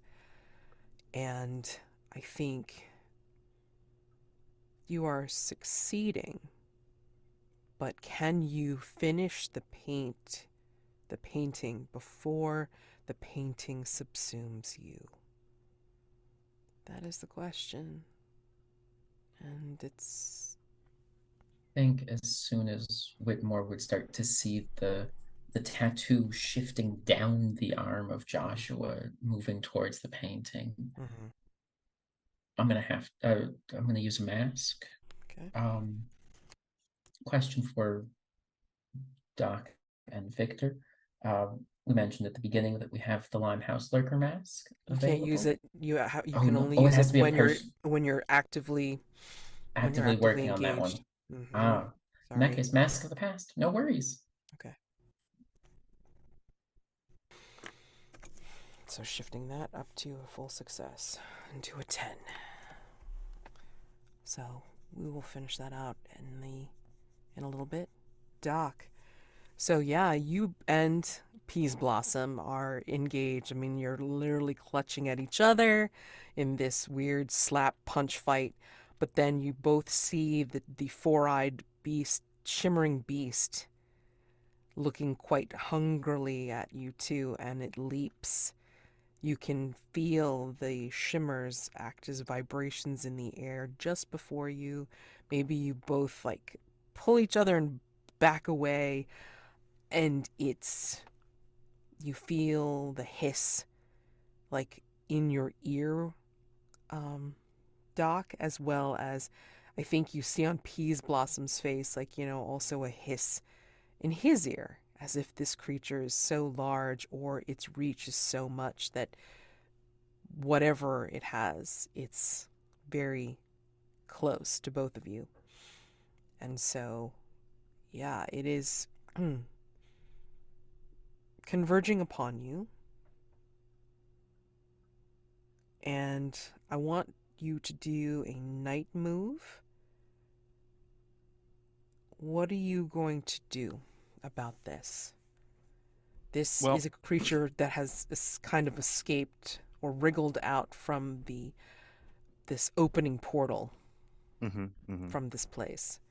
So what do you choose to do? I think Doc has like an intuitive understanding of occult things more than a studied one. That's reflected in his high sensitivity, right? Like he's one of the monsters in the ride, so he gets like good vibes. Like this probably would work. And I think he gets that same vibe about the saltpeter shotgun that he's kept like tucked in his coat since the Limehouse Lurker got about, and having missed out on the opportunity to shoot a vampire with it. I think Doc goes, if this thing's like weird and from a different place, like Doc wouldn't think of it this way. I think of it as like salt has some abjurative occult effects, puts things into like a grounded singular plane and abjures other things vibrating in different ways. So Doc is, depending on what he can do as far as physically engaging with this creature, or if it's just turned into like a bad vibe now on top of both of us, shoot the saltpeter gun in the phasey body of this thing, hopefully only getting it to like let Doc go, right? Like the cat reaches out, tries to bite, and then one of the two things it tries to bite stings it really bad by firing off a saltpeter gun inside its weird phasey body. And so it like the hand touching a hot stove, like it jerks back and Doc just bolts and hopes that it's still interested in getting at Peaseblossom.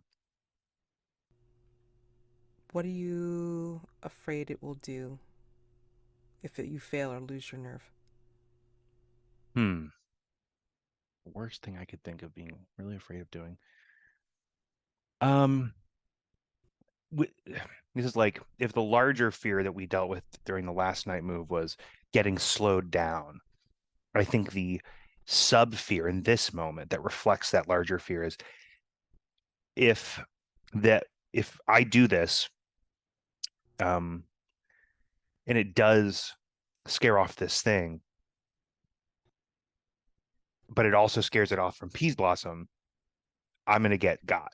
Like, there's no way if we're both kind of let go by this thing at the same time, I'm Mhm. not gonna be able to bolt. I've like, if I bolt, I'll get hit really hard and grabbed really hard and won't be able to go. I have to turn around and deal with Peaseblossom before I move down the hallway.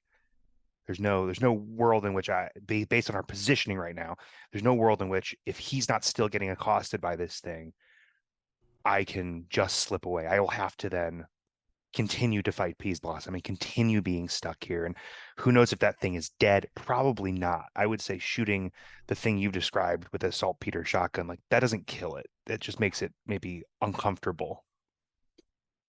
So It I think will that's the make word. it, yeah, I think it'll ground it more where it's going to be more visible in this world. But I mean, it's just going to make it pissed off. Mm-hmm. And I think it's still going to come after you. And how to make this really bad.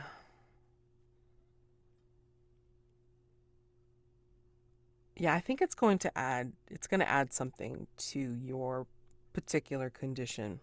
Mhm. Yeah. At the very worst, it's going to try to drag you in.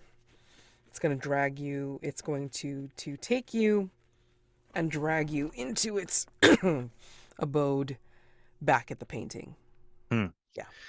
So more of a, this thing is the thing that hurt me really bad when I tried to bite it. I need to bring it back to my nest so that I can like get it dealt with.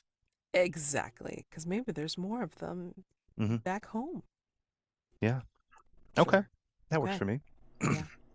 Night move with sensitivity. Okay, sensitivity. And can I get advantage for using the saltpeter gun? That's Yes. actually in Well, my. yeah, let me just see. Because I don't think your condition affects this. Let me see. Eager for blood. Yeah, this is different, so I'm not going to say it affects you in this case. So go ahead and roll with advantage. Okay, so 3d6, and we're doing +3. That is nice. Nice to see. Okay. So, oof, bad rolls though. It's an 8. Oh, okay. It's not terrible. For advantage though, like I rolled a 3, a 1, and a 2. Look now. Very what's the word? Underwhelming. Hey, I've seen some people like advantage, good stat. Snake eyes, man. Snake eyes will fuck you over every single time. True. So, anyway, so tell me how this works, and I'll tell you how it gets complicated. You said like it jumped at us, right? Yes, it was taking a mighty leap to try to entangle slash encompass you both. Yeah, I think it's just the heightened reflexes Doc is working with. That makes it happen. Doc is able to like not only time the catch to where the thing is within its arm's reach, but when it's like phased in enough to be physically engaged with, that lets him catch it in midair. He sticks the saltpeter shotgun like towards it, and then as it phases out and begins to slip through his hands, the shotgun's able to go in its weird phasey body, and then he fires it off, and it's just like weird, filled with salt in a half physically present state. Question. Mhm. When you were shooting it with the saltpeter gun, were you shooting it, how's the word? Above? Like up, or were you shooting it like out to the I think side? it would either be up or down. I think Doc would understand that like that's going to get the most salt through the most of its body Okay. because it's not made of meat. It's made of like, thinking of it more. And again, Doc's not super smart, but I think Doc would think of it more just like instinctually, like this is not a physical thing. It's a gas, Okay, got right? it, got it, got it. So Okay. he's either like aiming, he's either caught it by the kind of top part of its body and is aiming the saltpeter gun down like at it or up under his hand, like from the midsection up. Okay. Well, I'm going to say that you succeed at this. It's starting to it's almost like you're crystallizing it, like, by shooting the saltpeter gun into it. So Mhm. you see more of its visage, and it's pretty horrendous. I'll let your imagination go wild about what you think it looks like. Mhm. partially. But I'm going to say, as you're doing this and you're feeling very successful, you hear a scream, and it's like, a little help! A little help! And it's Krush, who Of course has it is. burst in from the side, but it looks like Peaseblossom has gotten a hold of him and is now looking like he's about ready to punch and beat him senseless. It's basically like, you're getting a good look at Peaseblossom at the moment, and he is a big man. And Krush's head in his, or like neck in his hands, make it look like Peaseblossom is holding on to a ball. Yeah, I was thinking like one of those, the tiny lunchbox tangerines Yeah. you get by the bag, and they're like Yeah. as big as a baby's fist. Yeah. So Terrifying. and Krush is of course off the ground. He's holding on to the hand so it doesn't choke him out completely, and that's what's going on. All right. Okay. Let's take us home. Give me a second. Back to the unseen.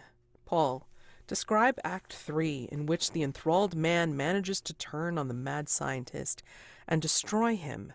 The final scene should be very bloody. I think the audience is confused for a moment because the next scene they see when the curtains rise is very similar to Act 1. We see the enthralled man and the wife seemingly having a conversation with each other, and then the scene ends with them apart, and you clearly see they're talking to other people, and the wife again is talking to this other person, saying that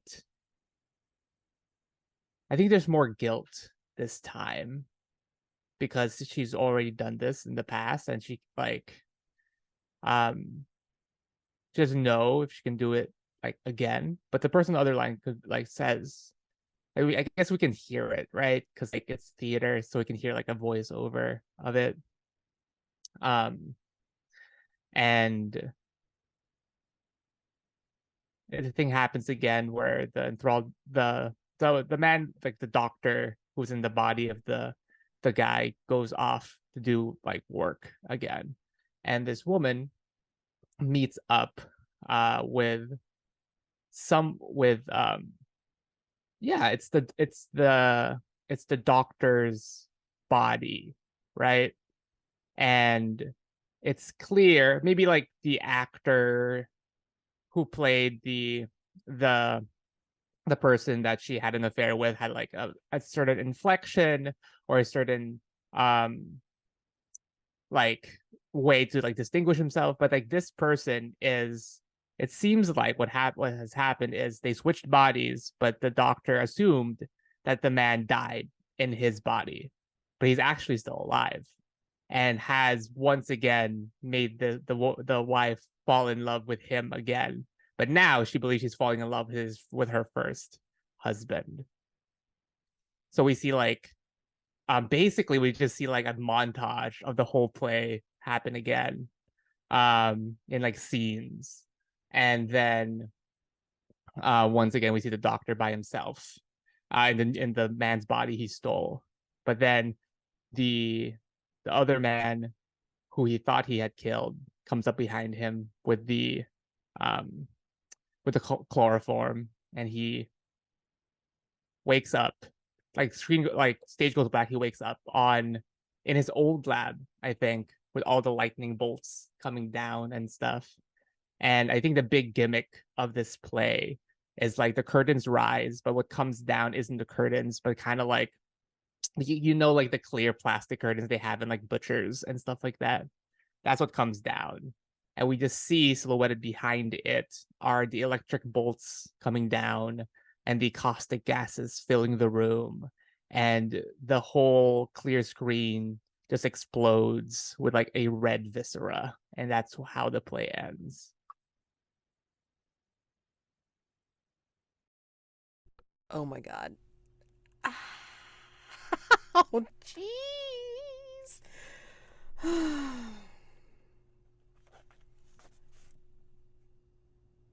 Whitmore, you succeed in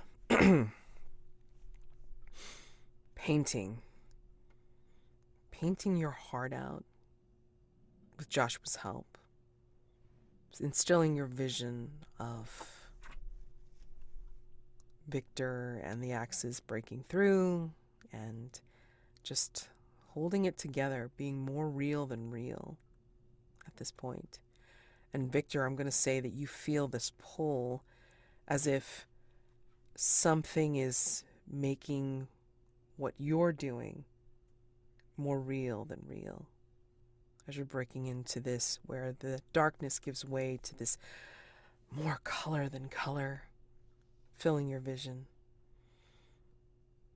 And I think you see as if you're like, looking up from a high place. I think you're looking up and seeing, or looking down, I should say, and seeing as if in this landscape, it's like, Whitmore's face as holding paints of some sort and just kind of looking up at you.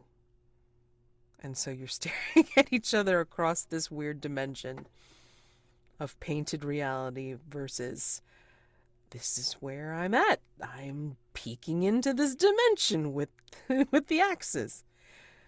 So tell me, how does this end? I think Victor, yeah, I think Victor seeing Whitmore on the other side will just go and say, Whitmore, end it, friend. I think Whitmore's initial shock just leads him to say Victor. And then he realizes that he can reach through the portal and grab one of Victor's two hatchets and pull the hatchet through the hole, ripping the painting in twain from both sides. Yeah. I think what you pull, like you pull at a hatchet and just like you pull one of the other versions of it that exists in another reality. Yeah, Whitmore pulls a third hatchet straight through the painting. You found the frequency.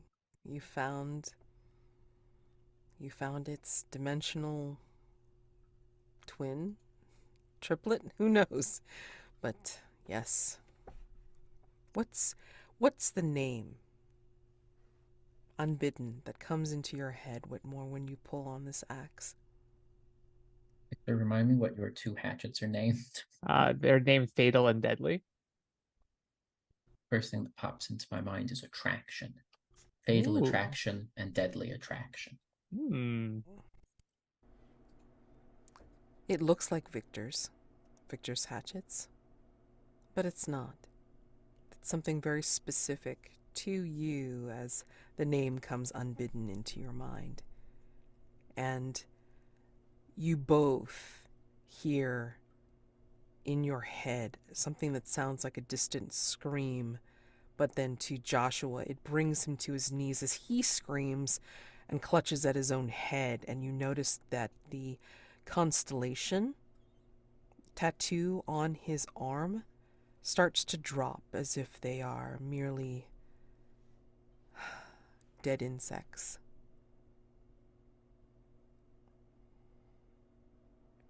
And Doc, you're still out in the hallway and you see Peaseblossom having Rosicrucius by the neck, dangling there like a plucked plant. It's fine. I've got a plan. Okay. Doc always has a way to. Oh, okay. All right. I'm just saying, dude, because I mean, like, Crucius is like, help me.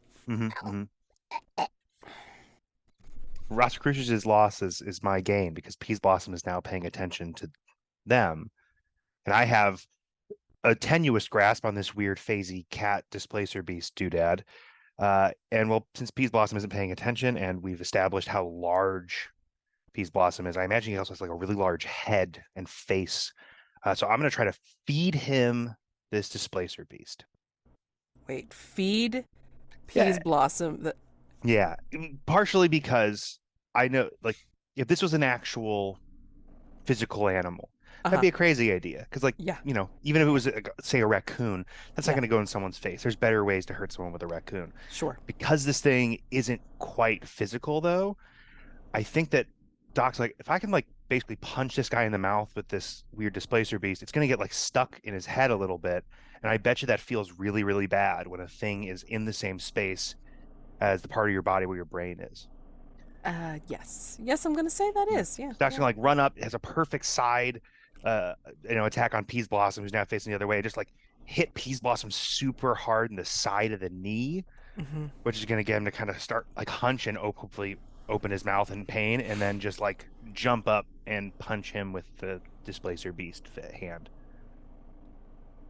All right. I'm gonna say this is the last roll. Okay. Last roll of the session. So, yeah. Night move. What do you think could go wrong if you fail or lose your nerve? I guess Peaseblossom could bite my hand off. That'd be pretty bad. It's a bit less existential than our normal consequences, but like that could happen. I bet you Peaseblossom would bite off a human hand. Yeah. Yeah. I mean, like he's definitely known to be prone to violence, no matter what kind. I'm gonna say it's worse than that. I think he's going to enjoy what you're feeding him, and then he's just gonna.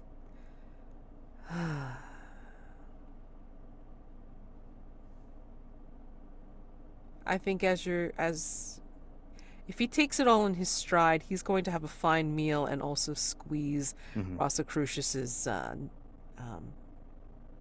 windpipe. Yeah. Yeah. Because this is food for him. Yeah. That would be that'd be pretty bad. Yeah. So, roll well, please. That's the goal. Yeah. So vitality. Disadvantage from Eager for blood. Eager for blood. Yeah. Okay. 2 + 1. Oof. You put that evil on me, Mads. You really did. You put that evil on me. That's snake eyes. That's a 3. So I'm gonna use a mask right Okay. away, and Yeah. just immediately we're using a mask. Sure. It's unfortunate. I was hoping to use a mask if I had to get it to be a complete success, but I'm gonna use. I have this in my personal quarters as I forget what threat this was a reward from, but the Mask of Tragedy. So I need to describe a scene of reveling in someone's misfortune. Got it. Which Okay. I will do. Okay. So, all right.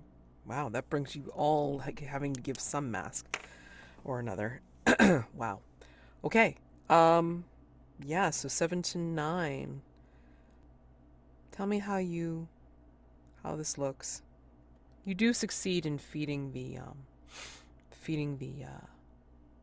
beast over to Peaseblossom, but I'll give you a complication or a condition afterwards.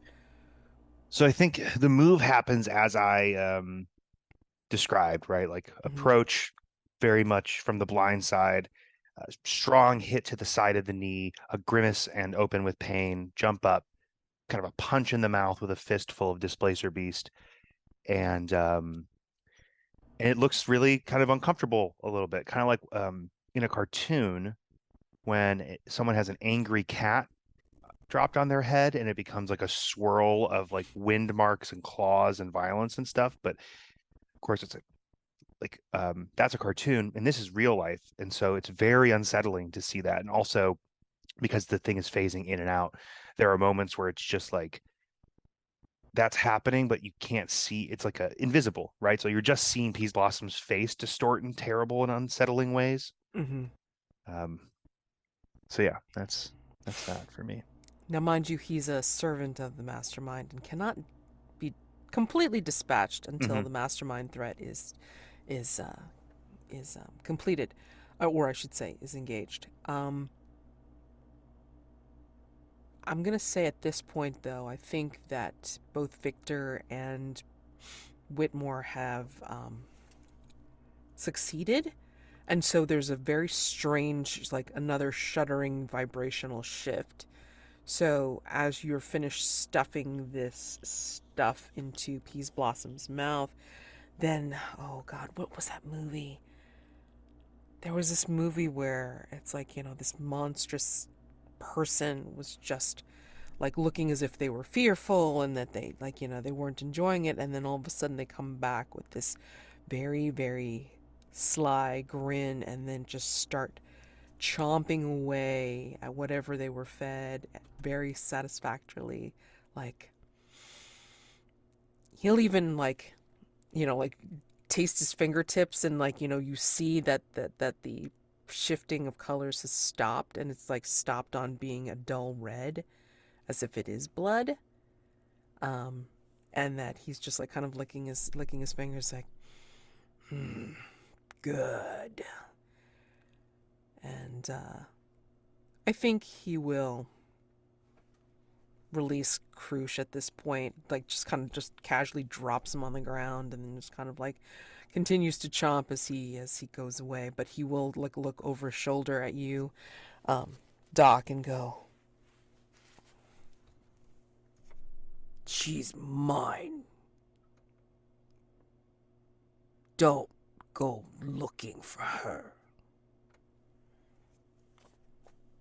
And he'll continue on his way, and Krush is like, crumpled on the ground, like I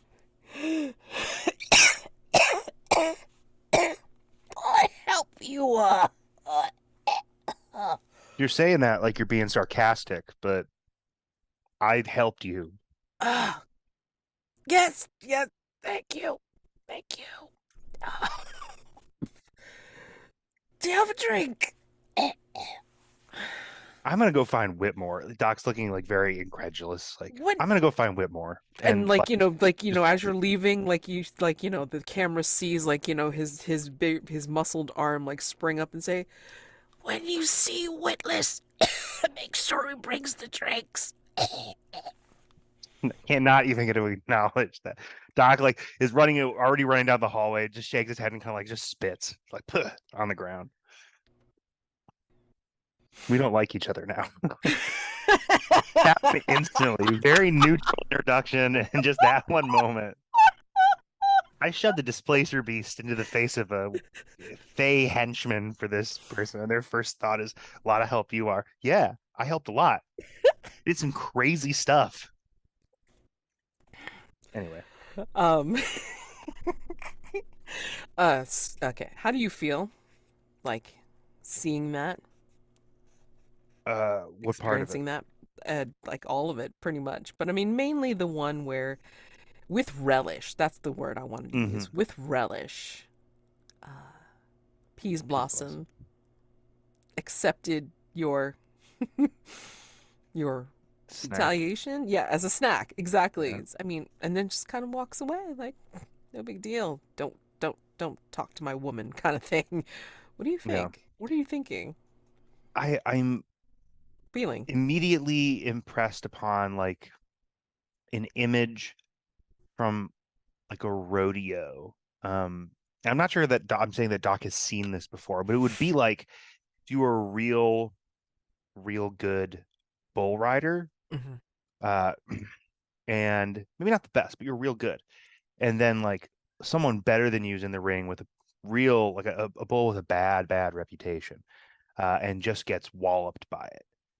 Which can be very distressing to watch. You see clips, all over. Like when it goes bad, it's bad. I personally don't like to see those things in real life. But anyway, so they see that.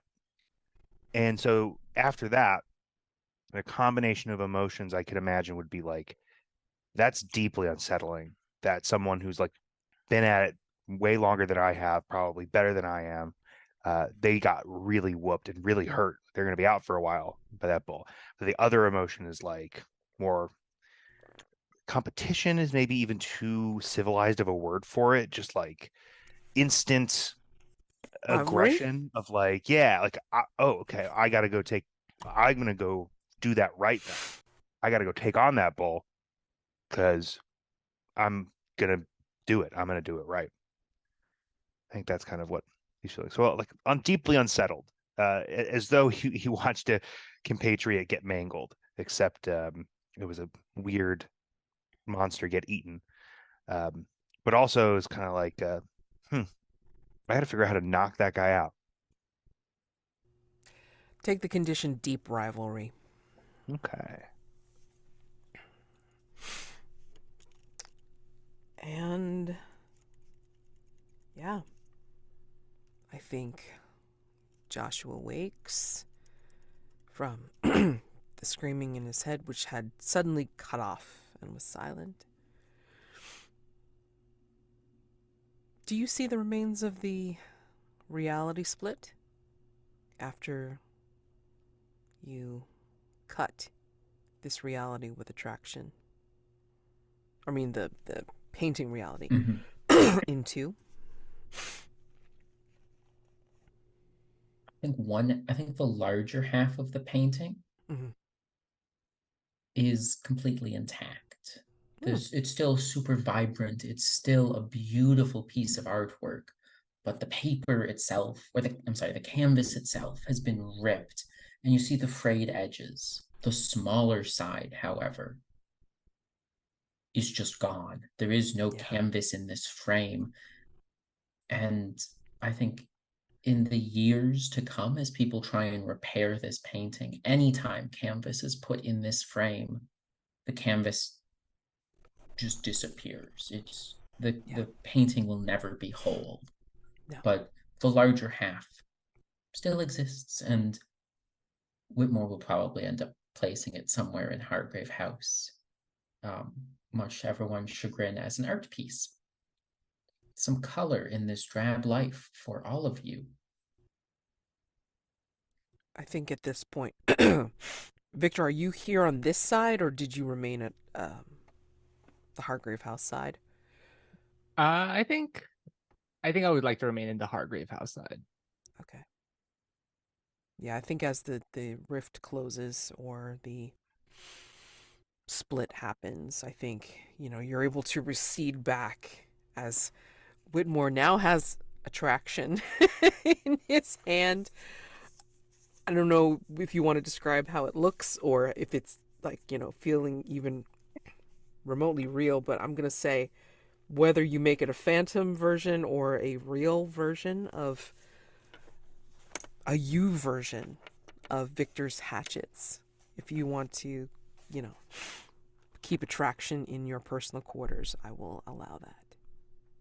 So, yes, Whitmore will keep attraction. I think there'd be a bit of scene play of him trying to get rid of the hatchet, and it keeps reappearing in like his room at Hargrave House. Like, no, I don't need a knife. I have a knife. I don't need a knife. But I think that every time Whitmore tries to get rid of it, and it keeps coming back, the hatchet gets more and more stable. So it was originally a couple thousand hatchets all vibrating together, and it slowly condenses into a single hatchet. I think that it looks exactly like Victor's hatchet with the head. However, the handle kind of coalesces into an American oak handle that smells faintly of coffin varnish. The nail holding the hatchet to the handle just has a small REC logo. And every time Whitmore holds the hatchet in his hand, he can feel it thrum against his gold, formerly wedding ring, as the hatchet of Hargrave House is in his possession. Gonna take it back to Doc. You come pounding up and then see this, or the remains, I should say, of the painting. And Whitmore seems to be okay. Just seems to be a bit shaken. um, holding a hatchet that looks a little bit like Victor's, one of Victor's. And there's a fellow that's kind of on the ground and holding his head and just kind of murmuring to himself Mm-hmm. as if he's waking up. What do you I do? think Doc to Whitmore and kind of like gesturing towards the painting goes, if that's what this is all about, who's this? And points to the person muttering on the ground. Doc, good to see you. Yeah, you too. You're all in one piece. Yes. Elroy sends his regards. He's a very good bartender. Oh, you asked a question. Mhm. Yes.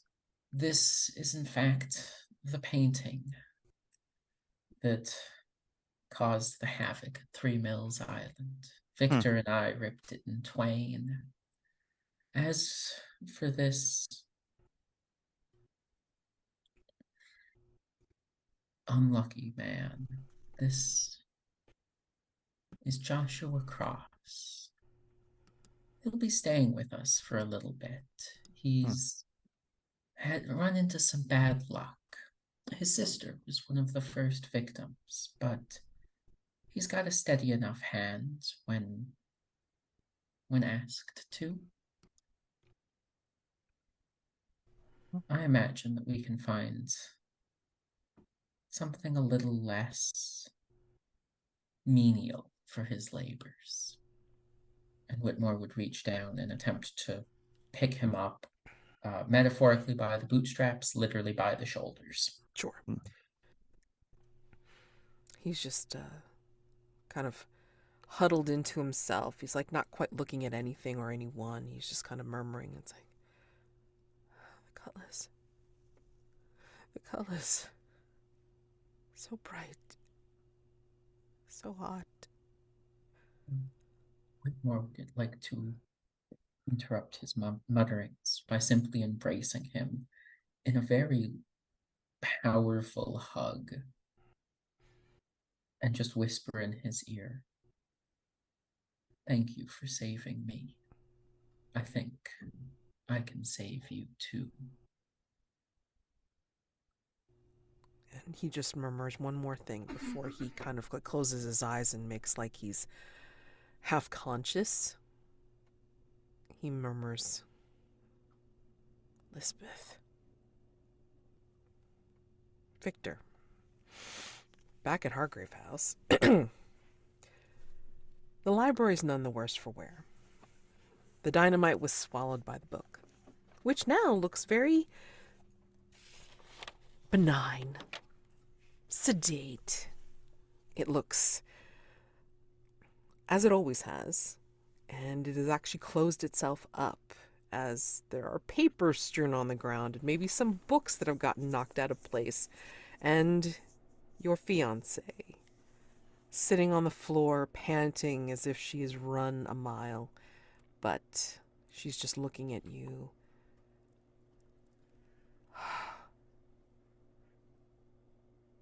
Over for now, then. Yes, but trouble always finds itself the doorstep of Hargrave House soon enough.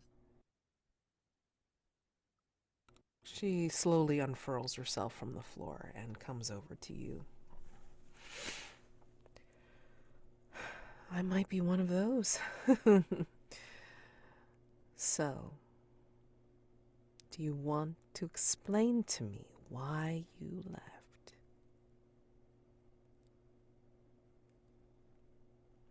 I want to be clear. I very much still would like to marry you. I just don't want to do it as an Armstrong. What do you mean? I need to cut ties with my family first, and then we can go through with what we've always planned. You would give all that up? all that training, all that backing, all that history.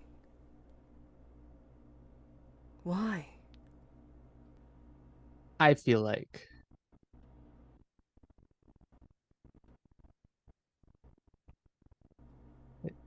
What aren't you telling me? She's actually coming up to you and she's like putting her hands on either side of your face. What aren't you telling me? it's just something I feel like I need to do. And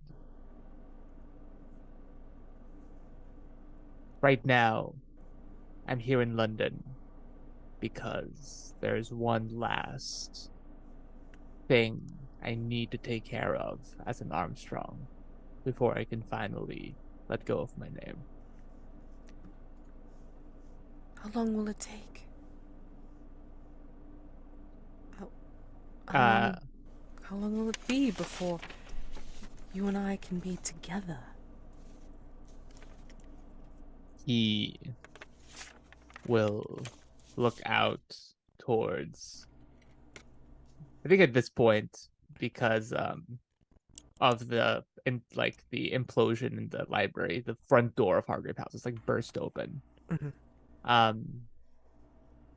Victor will just look out through the door of Hargrave House, see London, and he just goes, "It won't be long now. The beast gets closer every day." Abominable hunt. This is not the first time in the family that there's the possibility of being lost to the hunt. And I'm not saying that you would fall to this beast. I'm saying that you say could be the last. But will it? Could you give that up and still feel like yourself?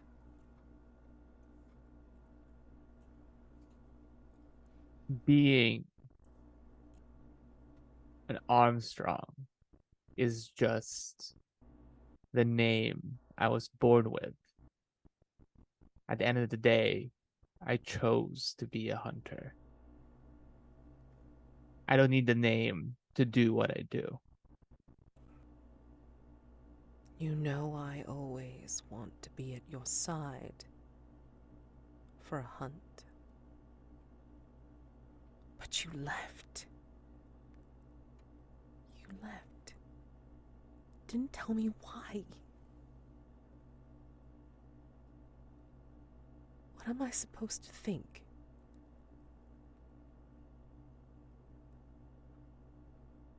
Is the hunt going to be more important than me? This hunt is for you. So what now then? You want me to leave? You want me to have you go along your way until you come home? No. Whitmore should be back soon. He makes a great breakfast. I can think of ways of being occupied until breakfast. That's true. We do have a few hours. Sounds good. Sounds like a plan. And she just gives you this very, very sexy smile and Sure, just, yeah. you know, it's like, you know, kind of takes your hand and it's like, you know, fade. Mhm. So, all right. That is the close of session. So let's take a look at the hunters and end of session stuff. Okay? So, Dawn. Again, we're trying to remember the game we're playing here. All right. So, Playbook custom moves that are resolved during dawn phase. Quickening ends. Again, Doc, you don't have to say anything about the additional clue so long as you put down Doc TBD in the Cremorne Gardens clue list. Then you can see what you found when you get more into the threat come next day phase. Okay. I will get that down right now. Okay. And then, yeah, Whitmore, Memories the Servant? Yes, that is the one where I get to claim a memento from the previous evening. Mm-hmm. I believe Mads actually picked memento, and so I will be taking the hatchet attraction. Nice. Okay. Okay, so the threat of the monochromatic men of 3 Mills Island has been resolved. Let's mark that off. Fabulous. Let's see. Did I remember to put in rewards? Let's open it up here and check it out. No, I didn't because I'm a dork. Okay, so give me a While second. Mads does that, do do do do do do do. Right. Okay. So I'm just gonna say it. So I'm gonna read them off, and then I'm going to post them in each of the bits here. Tabs would just cooperate with me. That would be fabulous. All right. First reward available is the Almanac of the Hyades. Add it to your personal quarters. Another reward is a piece of glowing yellow rock found near 3 Mills Island. Add it to your personal quarters. All right, so this was a fellow I don't think you guys met, but kind of, but he didn't really make an impression. He kind of was around. So, but I'll allow it for, I mean, so long as he's not dead, we're great. Hargrave House has access to Randall Newcastle.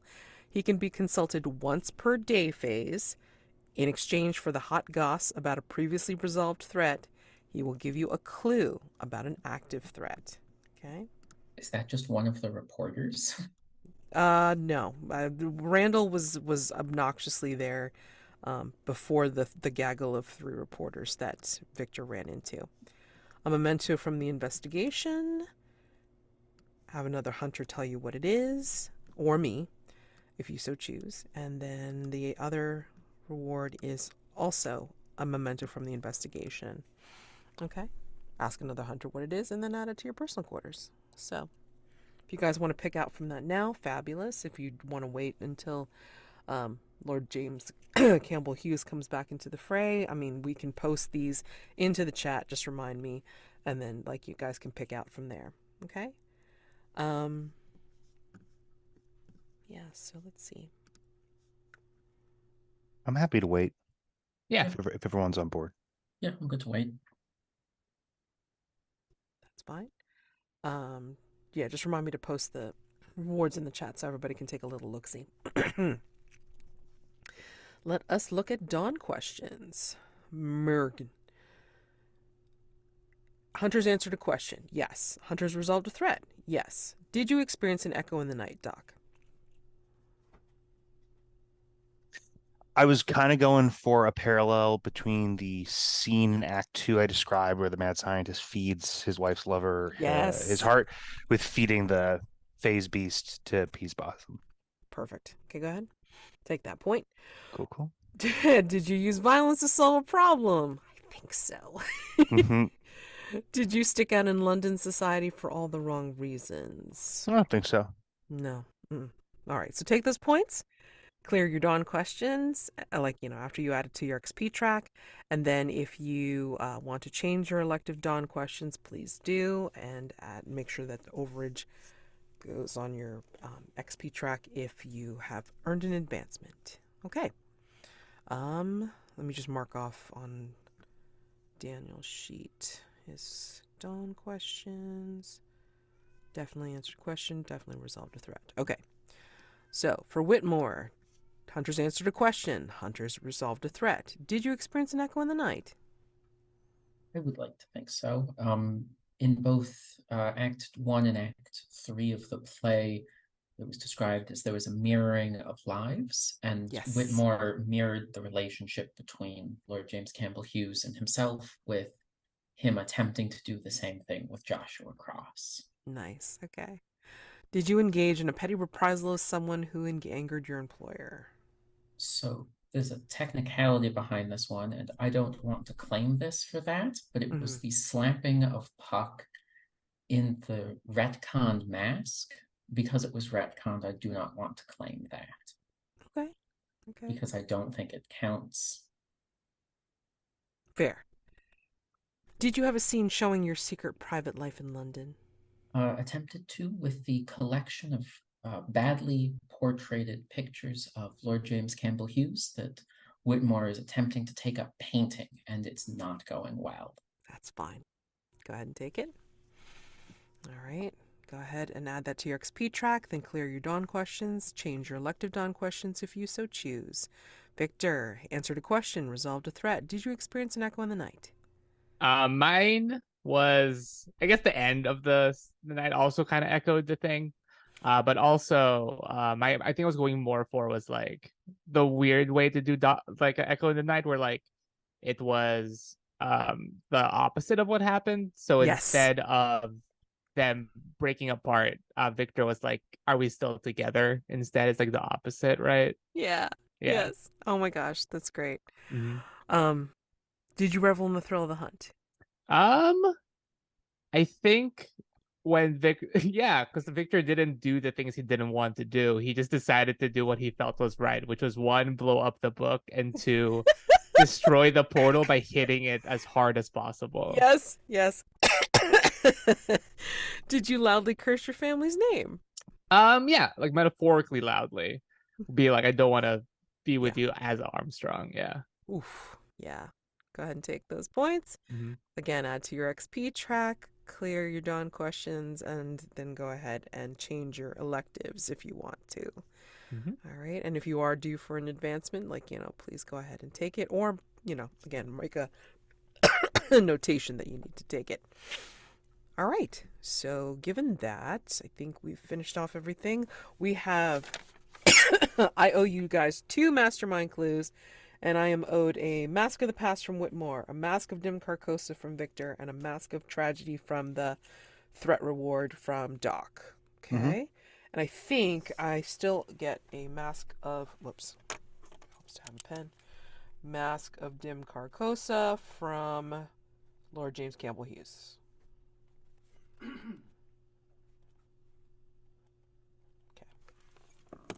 So with that notation... Let's get to Stars and Wishes. Woo! Oh my gosh. So much going on and yet so clean. All the things that were happening.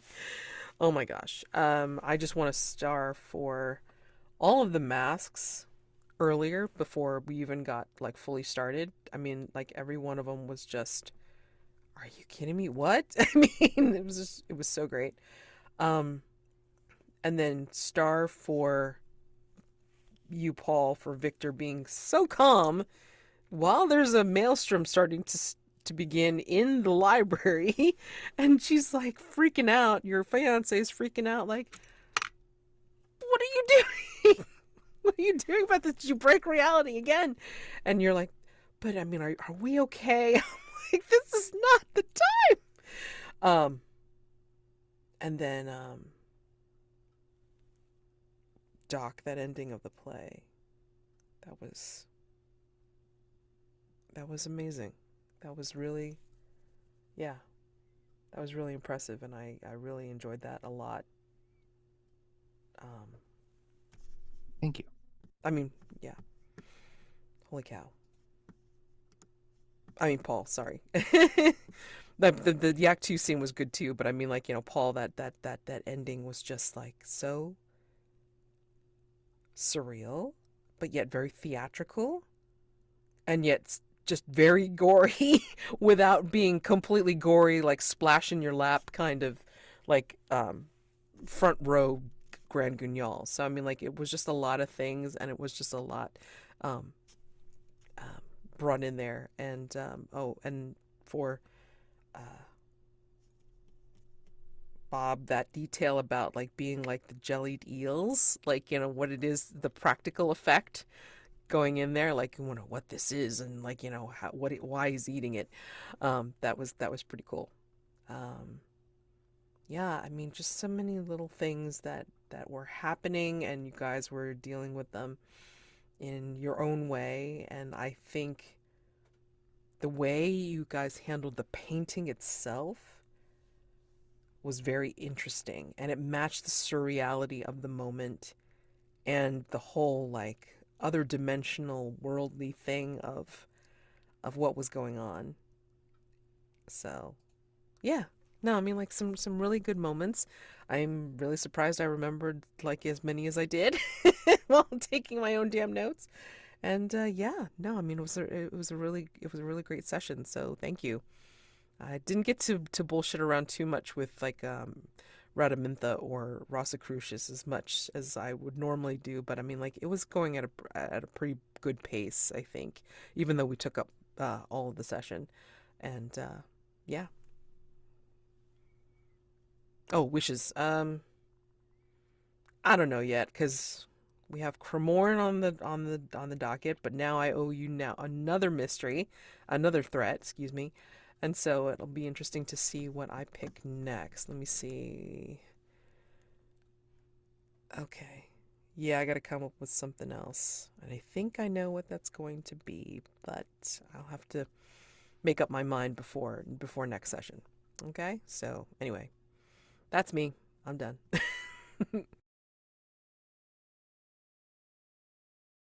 I can go. Yeah. Stars first to my fellow players. I thought I was gonna be the one with the crazy idea with the dynamite, but then someone goes, "Hey, can I shove a monster into someone's head?" And then someone goes, "Yeah, I kind of just want to like paint like the other character onto this painting. Is that fine?" And I'm just like, "Oh no, my things were like normal, I guess." Um, and yeah, it's start for Mads for being like, yeah, sure, let's work with this and stuff. And it came up with some really cool moments with that. And I started to Doc for being just like, yeah, I really hate that guy. Like, first time meeting him, I just don't like him.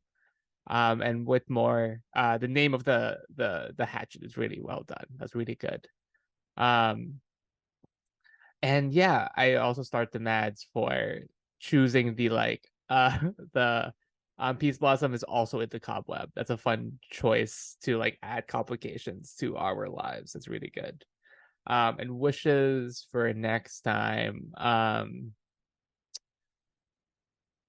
think I don't know. I'm always just really interested in seeing what the next mystery is. It's always cool to see. And um has everyone met Titania yet? I think Doc hasn't met. I don't think Victor or Doc has met I don't think I have, Titania yeah. herself yet. So yeah, just always just looking forward to seeing like having the big bad see like everyone and see how like what their respective like chemistries are. Yeah, I think that's my only wish. Uh, a lot of good stars. I had to take my second and third choice stars for a lot of y'all because yeah, I didn't realize I love Paul that you pointed out like when you said dynamite in book, I was like, oh, there it is, classic. Like this is going to be the most harebrained thing all session. But when you do put it in perspective with the two other big choices of the night, yeah, we kind of one up the impossible to one up choice. Um, stars to I really love seeing Victor with his fiance in that scene. There was like a couple at work vibe that was really nice, and like the follow up dialogue and getting to, bring up that really awesome line, not wanting to marry you as an Armstrong, all of that, like really neatly breathed deep and potent, vibrant life into that relationship. So that was really, really cool. Whitmore, I mean, star for the whole thing you did tonight. Not that Whitmore's not capable in these sessions, but like that was all you, dude. You just kind of like took care of that while I was busy fighting a guy who has a crush on a woman that tries to kill me sometimes. I gotta say, that's pretty good. The famous monster hunter and cat monster person out in the hallway dealing with one dude while you were painting your buddies into existence and then splitting reality-rending paintings. That's like the climax of an arc of a character, right? Like after this, it's like in Buffy the Vampire Slayer, right? Like when Xander gets like actual shit under his belt and it becomes like, like in future episodes, he's still Xander, he's still goofy, but like he knows how to fire a gun full of saltpeter. That kind of vibe. Huge big gold star for that. And then I definitely wanted to give a star for Mads for entering in a competitor for Cobwebs. That's worthy of 2 stars. I gotta mention it twice. That is such a good choice. I'm very happy with it. The star that I'll give totally on my own is just I loved all of the stuff you were giving me in my scene. I know from running games in related systems, it can be so tough when you're getting half successes and failures over and over, and you're just like, all you want is the player to roll the complete success. I want to give you the thing you want. And to come up with things that are interesting and don't feel like, sorry, like I just got to kind of make you actually, it's going to be like you succeed, but you fail actually. Like I kept doing what I was trying to do and then also really having unique challenges pop up. And that's, I know from experience, that's hard to do. So huge star for that. In sessions like these, it's always terrible going last because I feel like the first thing out of my mouth has to be, God damn it, there goes my list. And so ditto for so many of those stars. But what's left here are some of the quotes I've taken down. From Victor, just pulling out the smallest stick of dynamite. Like, yeah, because the smallest stick of dynamite makes the plan so much better than, oh, just a stick of dynamite. And it's like, that was great. It's like you were carefully thought out, and it's like, still violence. Doc, there's better ways to hurt. There's better ways to hurt someone with a raccoon. Like all that, just both of those lines, so in character and yet said completely out of character, and it was beautiful. And then just all of the callbacks to other things that happened in this session. It was just a whole bunch of echoes from all of the colorist of colors to the stars becoming bugs, much like they did in Doc's mask, to just everything. You guys were fantastic. As far as wishes, I'd love to see more of the oddball masks get used. Just the masks about each of the characters are fantastic to learn about each of us. But sometimes learning about how each character thinks is just a little bit better of a twist of the screw. Was that your wish?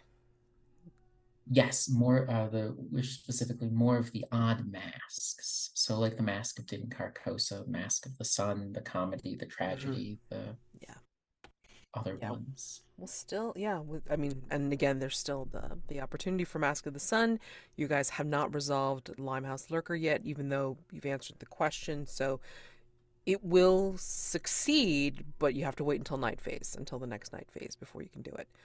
So, yeah, I mean, like, I look forward to, oh God, giving you yet another threat on top of this one. Ooh, oh my God.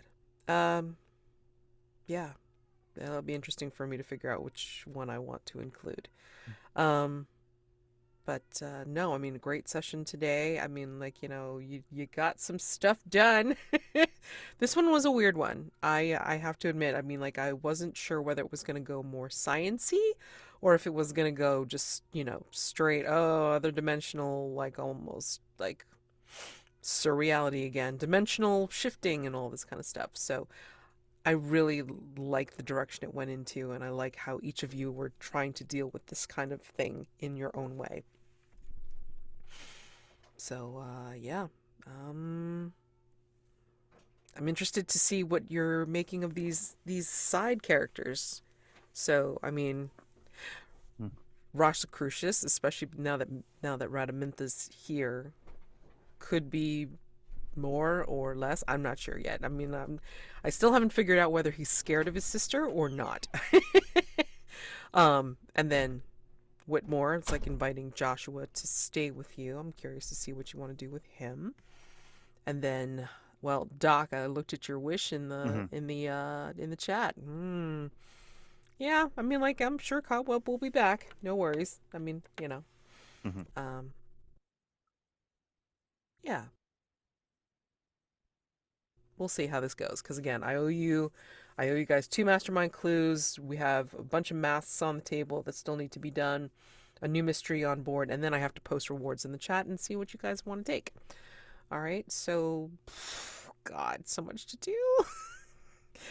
Can't wait for next time. I'm very glad that you guys got through 3 Mills Island for this night phase, and we will continue onward for next time. Again, just let me know if you want to do the masks in the beginning. Like, I mean, some of you can do it, or if you want to wait until the next dusk phase, that's fine too. Just don't want to let it go too long, because then we start forgetting about masks that need to get done. Okay? With that, you guys have a wonderful, couple of weeks. Like, happy gaming on whatever you got, if I don't see you for something else. And yeah, have a great couple of weeks. See you again soon. See you, everybody. Bye.